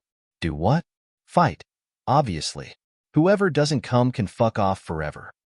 The others were similar. They were either the owner of a farm or ranch. This was like a party for farm and ranch owners, and each one had angry expressions. It seemed that conflicts weren't rare. They all looked experienced at calling men over. Mr. Laurent, I think they have more guys than us. Mr. Laurent, you offended too many people. Chun Zhao was speechless too. Was this old guy digging a ditch for themselves here? Offending 1 or 2 guys was okay, but going against the whole world? Laurent faltered too. Chun, you'll help me fight later, right? We can put our rivalries behind first. When there are other enemies, we have to fight them together. Chun Zhao was clear about this, at least. You could fight however you want behind closed doors, but when there were outsiders, they had to unite. That's good, but those old guys kept calling more and more people. Even Chun Zhao wasn't sure anymore. Those farm and ranch owners could call 7 or 8 guys each. For groups came, totally to more than 30 men. They were men who spent their days doing farm or ranch work. Each one was tall and muscular. Many of them were even bigger than Kareem's trio. Laurent, don't say that I didn't give you a chance, Powell said arrogantly. You and that Asian apologize to us now. Otherwise, all of you will feed the fish in the river today. Laurent and Chun Zhao's expressions were both unnatural. The other side had too many people, while they only had 5 men. One of them, Kane, was also injured and definitely couldn't fight. Laurent was a bit old. He was useless even if he tried. Only Chun Zhao, Karim, and Howard could fight. Chun, how many can you take? Karim asked. Howard also looked at him. Chun Zhao calculated a little. How about you guys? I can take 6, Karim said. Then, me too, Howard said. Okay, Chun Zhao said. Give the rest to me. Are you sure? Everyone looked at Chun Zhao. Karim and Howard took 12, so there were at least 20 left. Could Chun Zhao really take care of 20 men? I don't know. I've never fought with so many people before. Powell started speaking again. If you're scared, it's not too late to surrender. Yeah, don't get your brains smashed later. You think you're so powerful just because you have more people? Try one-on-one. Laurent yelled. You're the one who wanted to compete with numbers. How come you're scared now? Coward. Weakling. Politicians are all like this. It seemed that these ranch and farm owners didn't like Laurent, who'd been a senator before. They excluded him from their little clique. Laurent's expression was very uncomfortable. American society was like this. You could see these concepts in the movies. In American movies, most politicians were evil while soldiers were brave. This was politically correct. The people liked these concepts too. The feelings that were present in China were also present in America, such as hating the rich. Everyone here knew that Laurent had been a senator and his wife, Winnip, was the owner of a chain supermarket and worth millions. On the other hand, the farm and ranch owners had to scrimp and save. This naturally widened the gap between them, causing conflicts. Do I have to pay the medical fees when I injure these pieces of trash? Chun Zhao asked. No. For fights like this, no one cared about medical fees. Everything was all right as long as no one died. The people here had always been dowdy. Ranch and farm owners often fought over the smallest things. Hey, what did you just say? Such big words. Don't stand in the back. Bring it on. These cowboys and farmers were all egging him on. Chun Zhao took off his jacket and walked forward. Come on, Chun Zhao urged at the 20 to 30 men. Laurent's group was honestly scared for him. They couldn't act so fearlessly. What a joke. If they were the ones facing so many people, they'd piss their pants. Just then, a 2-meter-tall guy walked out of the group. He was muscular and wearing a tank top. His figure was already scary enough. You guys don't need to fight. I'll do it, the big guy said with a rough voice. Hey, monkey, let me teach you about respect. Chin, this guy is an underground boxer, Karim whispered behind Chun Zhao. He was jailed for 2 years. Be careful. Don't get cocky. They knew that Chun Zhao was strong, but his opponent wasn't weak either. They worried that Chun Zhao would be too cocky. If the first opponent won, it would be embarrassing. You called me a monkey? Chun Zhao loosened his shoulders while looking at the big guy. What, you don't like it? The guy curled his finger. Come on, I'll let you have 3 punches.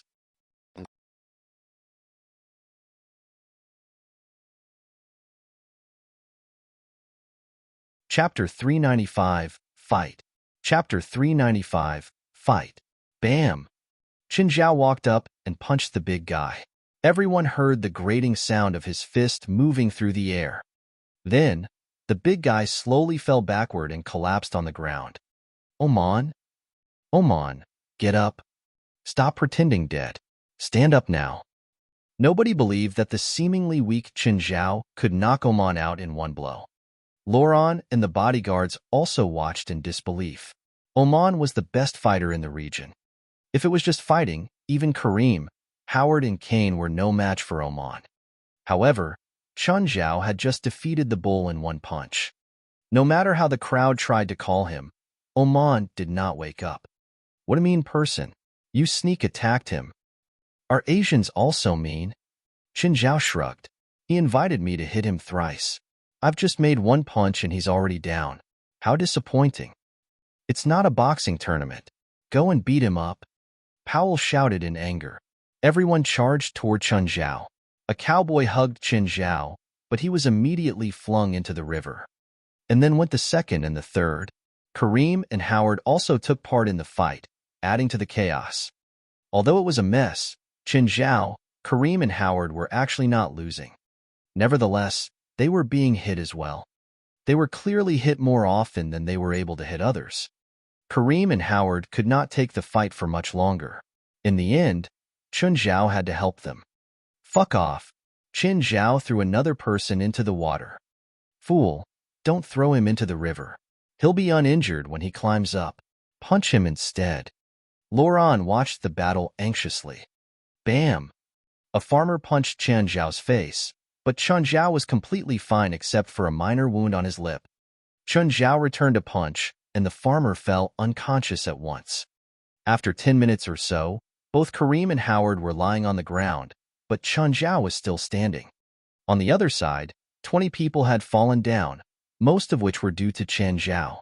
Only a dozen people were standing. However, they were also somewhat injured. Chun Zhao did not kill anyone. After all, they were not irreconcilable enemies. It was like a street fight. No sane person would stab another person with a dagger. The dozen people did not really dare to go close to Qin Zhao. They had seen how terrifying Qin Zhao was.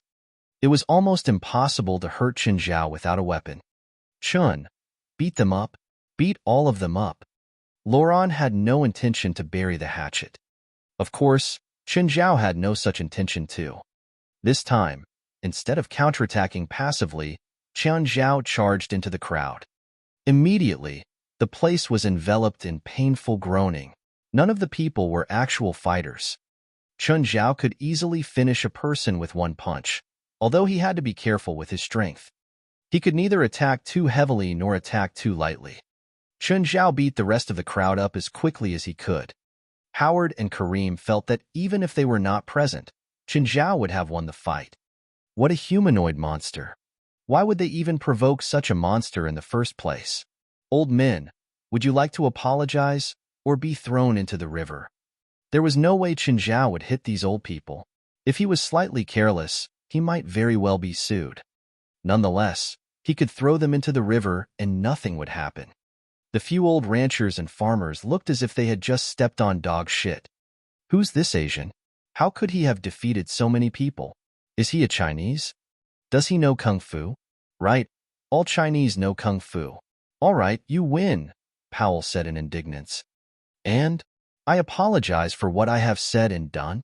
There were no right or wrong in this fight, only win and loss. The person who won was right. Qin Zhao won, so he was right. Suddenly, the bell on a stationary fighting rod began to ring and the line went taut. Chun, we have a fish, Laurent shouted. Qin Zhao rushed to the fishing rod at once. He grabbed the rod and tried to pull it up. However, he did not manage to. Qin Zhao used more strength, but he still could not pull the fish up. The fish was really powerful. Was it that big guy? Although Qin Zhao could not pull the fish up, the fish also could not break free. Come here. Qin Zhao roared. Then, an enormous creature jumped out of the river, but it immediately fell back in, creating a huge wave. Earl Eric. It's Earl Eric. It's huge. Wow, this guy could surely eat a human. Everyone started to scream in excitement. Those who had been lying on the ground also got up on their feet. Everyone knew that there was an Earl Eric in the river, but not all of them had seen it, including some people who had been fishing here for many years. Today, they were fortunate enough to see Earl Eric for themselves. Qin Zhao clutched the fishing rod, unable to pull it. The fish was too powerful. With its own weight, Qin Zhao felt that it was at least a ton of force. The situation went into the stalemate. The fishing rod had already been bent into an arc. As Earl Eric continued to struggle, ripples appeared constantly and the water became muddy. Chun, do you need help? Kareem and Howard asked, rolling their sleeves upward. Qin Zhao shook his head but did not speak. He had to use all his strength to fight Earl Eric. Kareem and Howard would only affect him instead of helping him. In fact, Chen Zhao and Earl Eric were not only testing their strength, but also their endurance. It all depended on which of them could persist till the end. Everyone held their breath as they watched Chen Zhao and the creature struggling in the river. While they looked forward to Chen Zhao pulling Earl Eric out of the water, they also hoped that Earl Eric could escape. They did not want Earl Eric to be caught by an outsider, especially when he was their enemy. Moreover, Earl Eric was also a belief and obsession for them. If the river lost Earl Eric, they would lose their interest. Everyone watched the fierce battle nervously. Laurent looked at the fishing rod which had almost been bent to the maximum. "Chun, you can do it."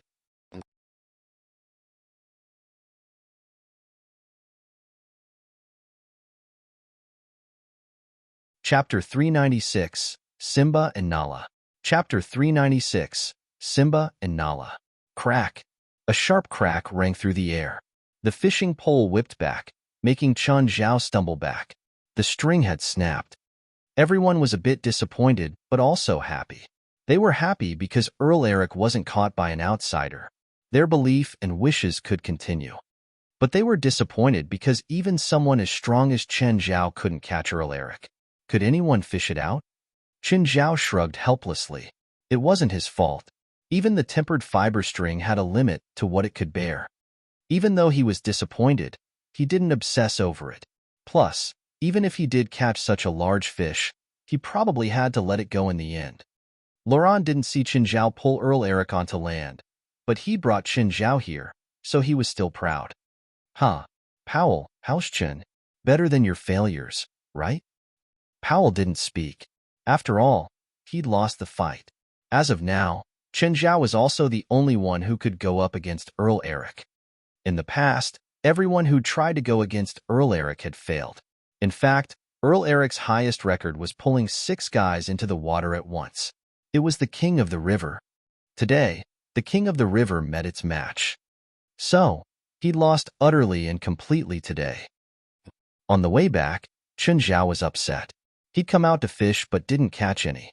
Instead, he had to fight and go home with a face of bruises. How could he be happy? On the other hand, Laurent looked satisfied as if he'd won a fight. As expected, Chen Zhao couldn't fool around with Laurent anymore. Whether he did it on purpose or not, Laurent was just bad luck. "Chun, if you can catch Earl Eric, I'll let you be with Fei Lai." "You're crazy." Chen Zhao didn't feel like caring about someone as immature as Laurent. He had no hope. It was his last day here, though, so he didn't give Laurent a hard time. When they got home, Fei Lai, 4, and Winip had returned too. They saw Chen Zhao, Kareem, and Howard come in with bruised faces. "You guys want to fight?" "It was amazing," Laurent said, spittle flying. "We taught that old asshole Powell a lesson. You can't imagine how pissed he looked. It was great." Winip glanced at Laurent, completely unimpressed. "What does this have to do with you? Did you fight?" "I didn't fight, but if I didn't give strategic pointers from the side, Chen wouldn't have been able to win at all." Laurent shamelessly assigned the honors to himself. Chen Zhao didn't feel like refuting him. "Do whatever you want as long as you're happy." Next day, Chen Zhao, Fei Lai, and 4 packed up and prepared to return to L.A. Winip bid farewell to them one by one. As for Laurent, he still looked at Chen Zhao with a hateful expression. Chen Zhao didn't act nicely either. When they hugged, they expressed their hatred without holding back and cursed each other. "Come to L.A. when you have time. I'll let you enjoy a near-death experience. You better never come to Sacramento again. Next time, I won't welcome you so gently." "Huh, as if you can do anything to me." "Don't get cocky. I didn't prepare well enough. Next time, I won't let you leave Sacramento alive. I'll be waiting. Don't disappoint me, old asshole." Chen Zhao went to the car. Winip then said goodbye to each pet. When they left, Winip cried.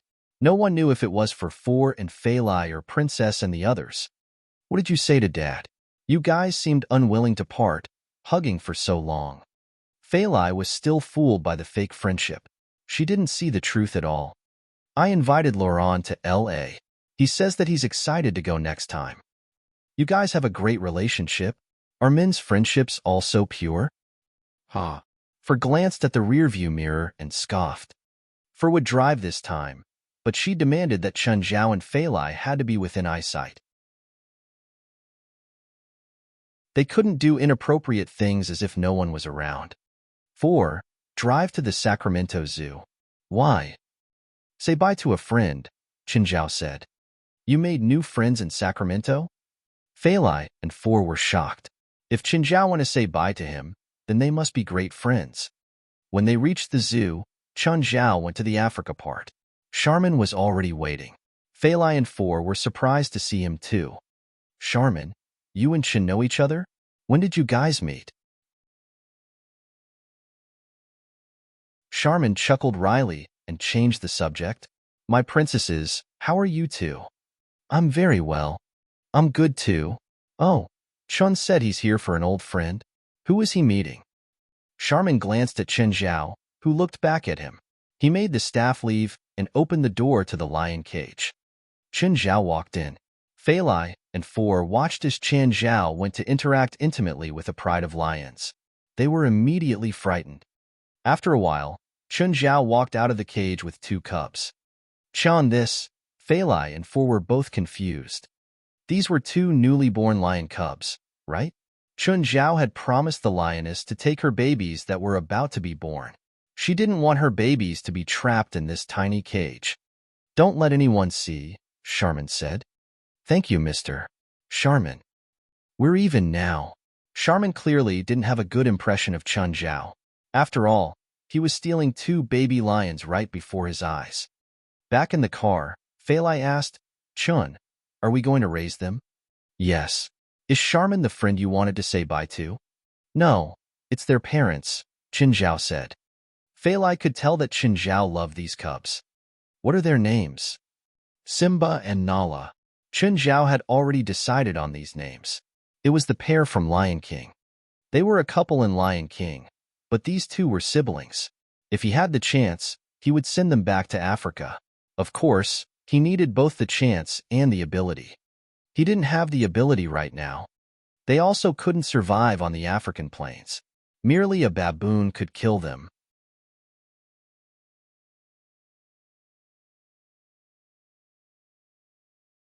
Chapter 397, New Home.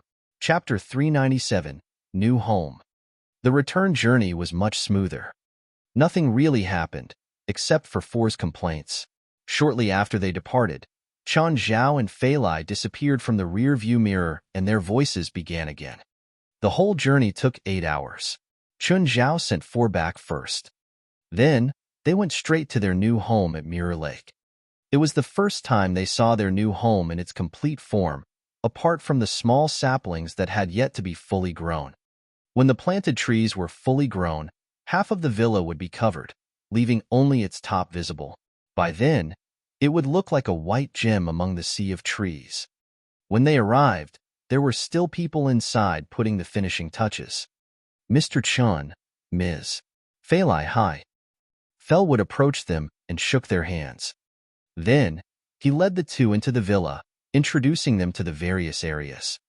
Chun Zhao had to admit that buying the piece of land and building such a villa here was really a wise choice. The villa fitted perfectly with the environment. From the master bedroom to the guest rooms, there was glamorous scenery. The rooms faced either the lake or the waterfall. On the first floor, there was a living room connected to the forecourt, which, situated on the left side of the villa, was connected to the lake and the small dock. The backyard was huge. Covered with grass, it was enough for all of Chun Zhao's pets to play on. On the second floor, there was a master bedroom, a working room, and a bathroom. The third floor had 3 guest rooms and a living room.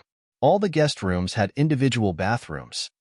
Above the third floor was the rooftop, which would be an ideal place for one to spend one's leisure time. Using the elevator, Felwood brought Chen Zhao and Fei Lai to the garage. The garage was underground, for otherwise it would destroy the aesthetics of the entire building. Right above the garage was the swimming pool. The swimming pool was beside the waterfall. If one were to play in the pool, one would even feel the water vapor blowing from the waterfall. However, if a rainstorm caused the waterfall to flood, polluted water would easily enter the swimming pool. This was the only drawback.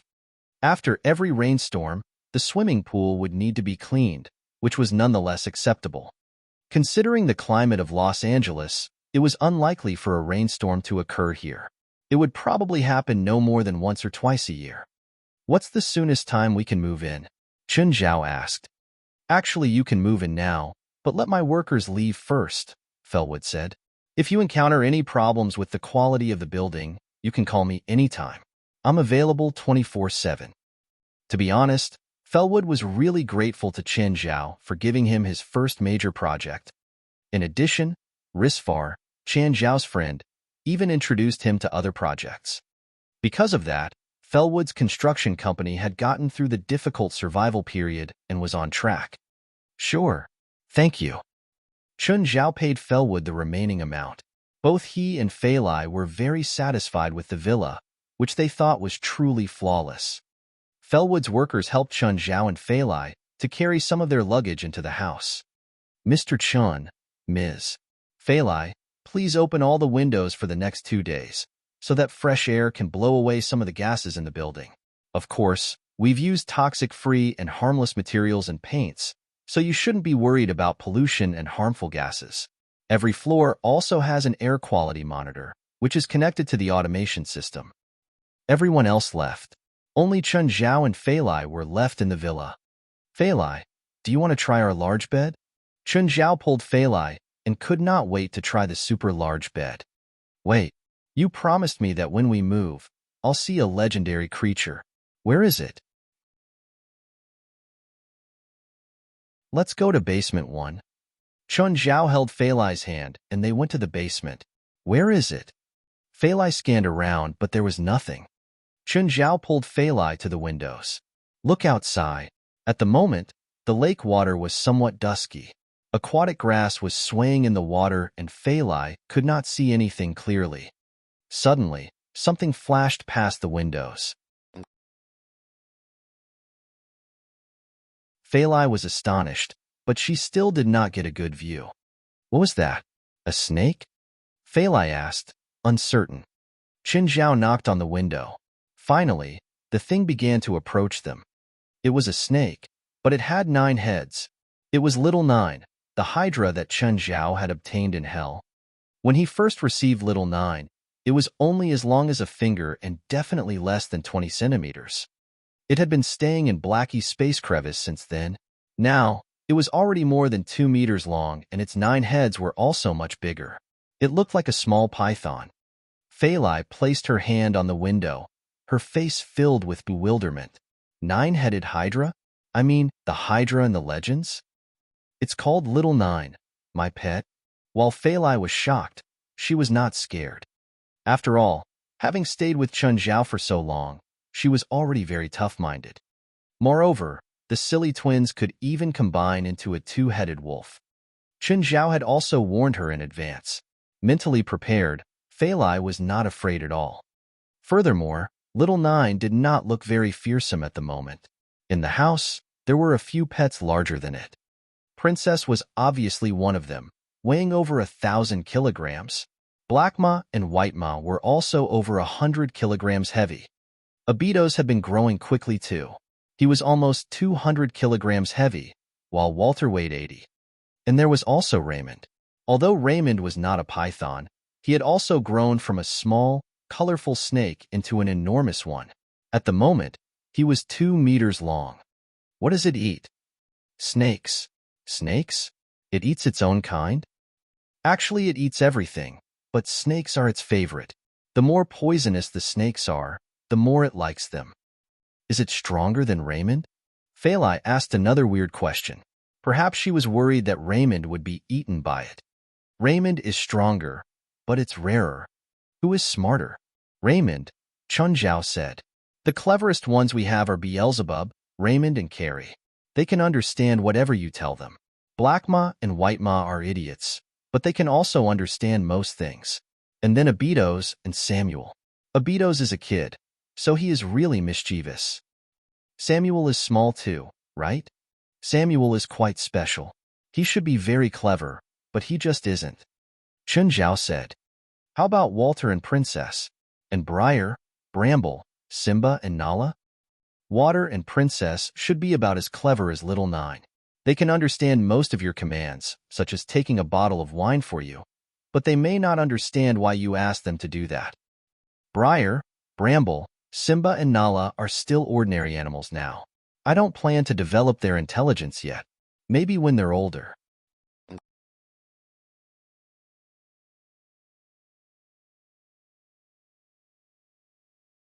Chapter 398, 3 Dogs Entering New Home. Chapter 398, 3 Dogs Entering New Home. Suddenly, a black shadow loomed over Little Nine. Amon. Amon had come. He'd gotten even bigger. Swimming past the glass window, the entire view turned black. Phalai had seen Amon before, but it was her first time seeing Amon's full body. He was like a prehistoric beast. His figure contained a repressive aura.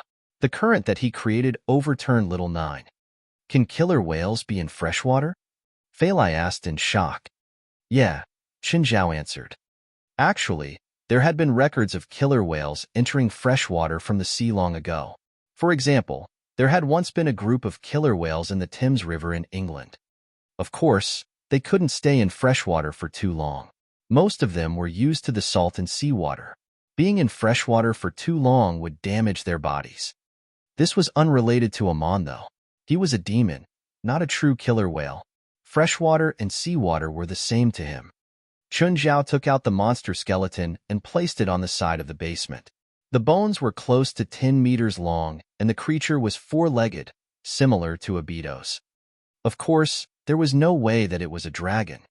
Chunzhao and Phalai took a long time to assemble the bones. Chun, are you sure it's okay to put this skeleton here? What problems can we have? We'll just say that it's a man-made piece of art. No one will suspect anything. That's true. Phalai was reassured. The house was habitable now, but they couldn't stop. After all, they still had to buy large amounts of everyday items and groceries. Chin, I think you should buy another car so you can go places more easily. You can't drive an RV to buy groceries, right? Okay, I'll go buy one tomorrow, Qinzhao said. Oh, let's invite all our friends for a housewarming party since we've moved now. Sure. Let's invite the members of the Coastal Rescue Guard too, especially Robio. He designed our house. They obviously had to invite Robio. Chunzhao had to invite his friends too. He just didn't know what the scene would be like when Ethan, Caprice, and Robio met. Oh, we have a special pet too? What special pet? My friend asked me to take care of it. It's not an average pet, right? A 3-headed hellhound? 3-headed hellhound? Phalai was both scared and excited. When can I meet it? You should say them. The 3 heads have separate minds, Qinzhao said. I'll introduce you tonight. Are they dangerous? They're like Walter. They're not dangerous as long as they know you. At night, Qinzhao and Blackie went to the basement one last time and took the 3 dogs out. Qinzhao rode them back to Mirror Lake, taking advantage of the darkness. These 3 were the biggest of Chunzhao's pets, other than Amon. Even Princess was 3 times smaller than them. The 3 dogs' body was also very muscular. They ran as quickly as a sports car. Qinzhao planned on introducing Phalai to the 3 dogs because he didn't want them to be stuck in the tiny space crack like before. It was like how a lion shouldn't be locked in a cage for people to gawk at. Dogs were naturally energetic and wanted people to accompany and play with them. They looked like monsters, but they were still dogs deep down. Phalai, we're almost at Mirror Lake. You can come out to wait for us. Phalai stood at the door. She could hear a light wind. In the distance, she saw a huge shadow galloping in the dark. There were also some eerily glowing eyes. When the 3 dogs came before her and the 3 heads looked down, she stiffened. Facing them felt different than facing Little Nine. Little Nine wasn't big, so it wasn't that shocking. Plus, there was a glass between them, so she didn't feel any danger. However, she was face to face with the 3 dogs. Phalai stiffened like she was faced with a lion, not daring to move. Qinzhao jumped down from their back. Little 3, Little 2, Little 1, let me make introductions. This is my girlfriend. You have to treat her like you treat me, okay? The 3 immediately went forward and slobbered over Phalai's face. She couldn't really take their enthusiasm. But after getting over her fear, they gave her the same feeling as Black Ma and White Ma did. Failai, this is little one, this is little two, and this is little three.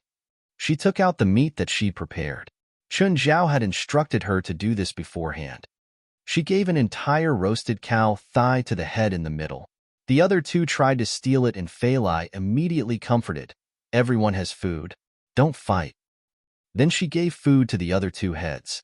The three heads all ate tastily. Next, Chun Zhao introduced the dogs to Amon. They'd actually already met the other pets, especially Little Nine. It had been kept in the space crack before too. They were companions and were now extremely familiar with each other. The dogs hadn't met Princess, Briar, Bramble, Simba, and Nala before either. They were honestly too excited to meet so many new and old friends. They practically went crazy. After playing for a few hours, the three dogs finally went through the hole that connected the bottom of the river to the house and ducked into the second basement. Chun Zhao had left this entrance to the basement just for the three dogs and Little Nine. Little Three's head was too big. It couldn't go into the basement from the front. With the three dogs' size, going in from the living room would destroy the newly constructed room. Little Nine wasn't big, but Chun Zhao learned from Beelzebub that a Hydra's final form would be much, much bigger than Amon. By then, Little Nine would have to go into the sea. At least, Mirror Lake wouldn't be big enough. The other pets also went to rest in the second basement. It was very spacious there. The big and small pets piled together without seeming cramped. There was even room left over. Chun Zhao wasn't sure how many more pets he would get, so he left some space just in case. This was an unfamiliar place for the pets. It was also Chun Zhao and Failai's first night here. It was unfamiliar but made them feel reassured. After all, this was truly their home.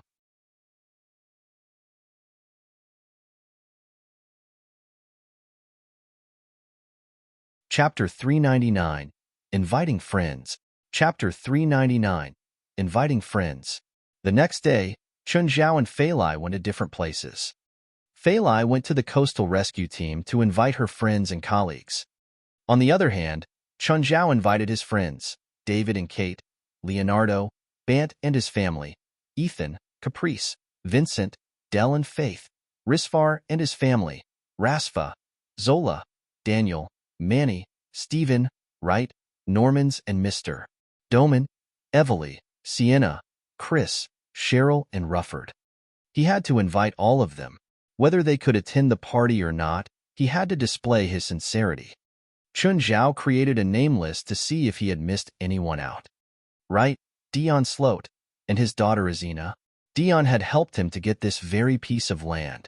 After all, Dion was the mayor back then. Regardless of how the other people in the town thought about him, Chun Zhao did not have a bad impression of Dion. Ethan, I've just moved to my new house. I'll be organizing a party. Remember to come with Annie Lee. Sure, I'll be there. Remember to bring a present. The signal is bad. What did you say? David, I've moved. I'm having a party tonight. Okay, I'll definitely go. Remember to tell Kate about it. Leonardo. Okay. Rasfa. I'm sorry, Chun, but I'm on holiday. All right. But I think Zola, Daniel and Manny will be there. Sure. Stephen. Chan. I'm inspecting the filming locations, so I can't attend the party. I'm sorry. Don't worry. Also, remember to tell me when you start filming. Of course. Rufford. Chun. I'm in a closed-door training. Got it. Mr. Doman. Chun. I'm in the UK right now. I'll ask Normans to go. Congrats anyway. Caprice. That old asshole's going, so I won't go. But still, congratulations. Most people could attend the party. Clearly, Chun Zhao thought that the more, the merrier. Nevertheless, to those who could not come, Chun Zhao expressed his regrets and understanding. Nobody had to leave their work just for his party. Moreover, some people really could not make it to his party in time. At the moment, Chun Zhao had a name not on the list, Yafan. He was reluctant to invite her. Although they had no official relationship, there had still been some emotion between them. In the end, Chun Zhao still decided to call Yafan. Yafan, I've moved to my new house. I'm holding a party. Are you coming? Congrats, Chun. Of course I'll be there. Yafan agreed. Actually, she was a very clever person. Chun Zhao had helped her a few times, so she was also willing to attend his party. Chun, I have 8 friends here. Fei Lai called Chun Zhao. Got it. We need to prepare sufficient food. I don't want to run out of food at night. Chun Zhao gave Fei Lai a positive reply. He indeed had to take note of this. Although they were all friends, it was a party, so it was important for everyone to feel happy and satisfied. Chun Zhao first went to buy a truck. Instead of spending time to make his choice, he bought a random small truck. Like what Fei Lai had said, both the RV and the sports car were not suitable for shopping. The small truck cost less than $10,000, but it would be really useful. Then, Chun Zhao went shopping. However, he could not find huge beef pieces in the supermarket. When he was in Sacramento, he could easily find entire beef thighs in the supermarket. Chun Zhao thought of Rhea. Hey, Rhea. What? Are the cattle in your ranch for sale? You're going to raise cattle? No, I need beef, so I would like to purchase a cow. A slaughtered cow, of course. We do not sell them one by one. Rhea rejected directly. Wait, are you holding a party? Yes, I've just moved. I'm expecting a large number of guests. Tell you what, I can offer you a cow, but you need to let Rena and I attend the party too? Chun Zhao was stunned. They were not even friends. In fact, there had even been conflicts between them. Why would Rena and Rhea come to his party? Of course, I'm honored to have you. All right, give me your new address. Because it was a party, Chun Zhao would not have enough time to prepare it all by himself. Hence he called David and Leonardo again and asked for their help. Soon, Rena and Rhea arrived. They even had many bodyguards behind them, some of which Chun Zhao found familiar. Those few bodyguards ignored Chun Zhao completely. To be honest, their encounter with Chun Zhao that day had left such a deep impression. Chun, are they your enemies? Fought once. Why didn't you call us? Go away. Why do you want to be in everything? Chun Zhao rolled his eyes. Go and prepare the barbecue stand. Leonardo and David prepared the stand, which was used specifically to roast beef thighs. Rena and Rhea approached them. Rhea brought Chun Zhao 2 cows, which had both been slaughtered. The few bodyguards carried them down the truck. This place is so beautiful. Rena admired the scenery. Why are you still here? Didn't you go back to San Francisco? Chun Zhao said. Are you chasing me away? Why would I? Chun Zhao glanced at Rhea, who was beside them. Can I play on the lake? Rena asked. Sure. There was a small wooden boat by the dock. Felwood had prepared it especially for Chun Zhao and Fei Lai, although they had yet to use it. Do you need help from me or my men? No, you can go inside and rest. The party has yet to start, and the guests yet to arrive. Let me help you with the roasting. All right. Rena rafted on the lake alone. Suddenly, Rena saw a black thing on the surface of the lake, not far away from her. Ah! Rhea and the few bodyguards charged toward the lake at once. Rena, what's wrong? Whale. There's a killer whale here. Chun, why is there a killer whale here? Is it the same one you had? Rhea asked, worried. Chun Zhao said lightly, he won't bite people. Can killer whales enter a freshwater lake? Why are you so surprised? There are records of killer whales entering freshwater areas. Fine. Are you sure he won't hurt Rena? However, when Rhea raised her head again, she realized that Rena's initial fear was nowhere to be seen. Instead, she jumped right on top of the killer whale.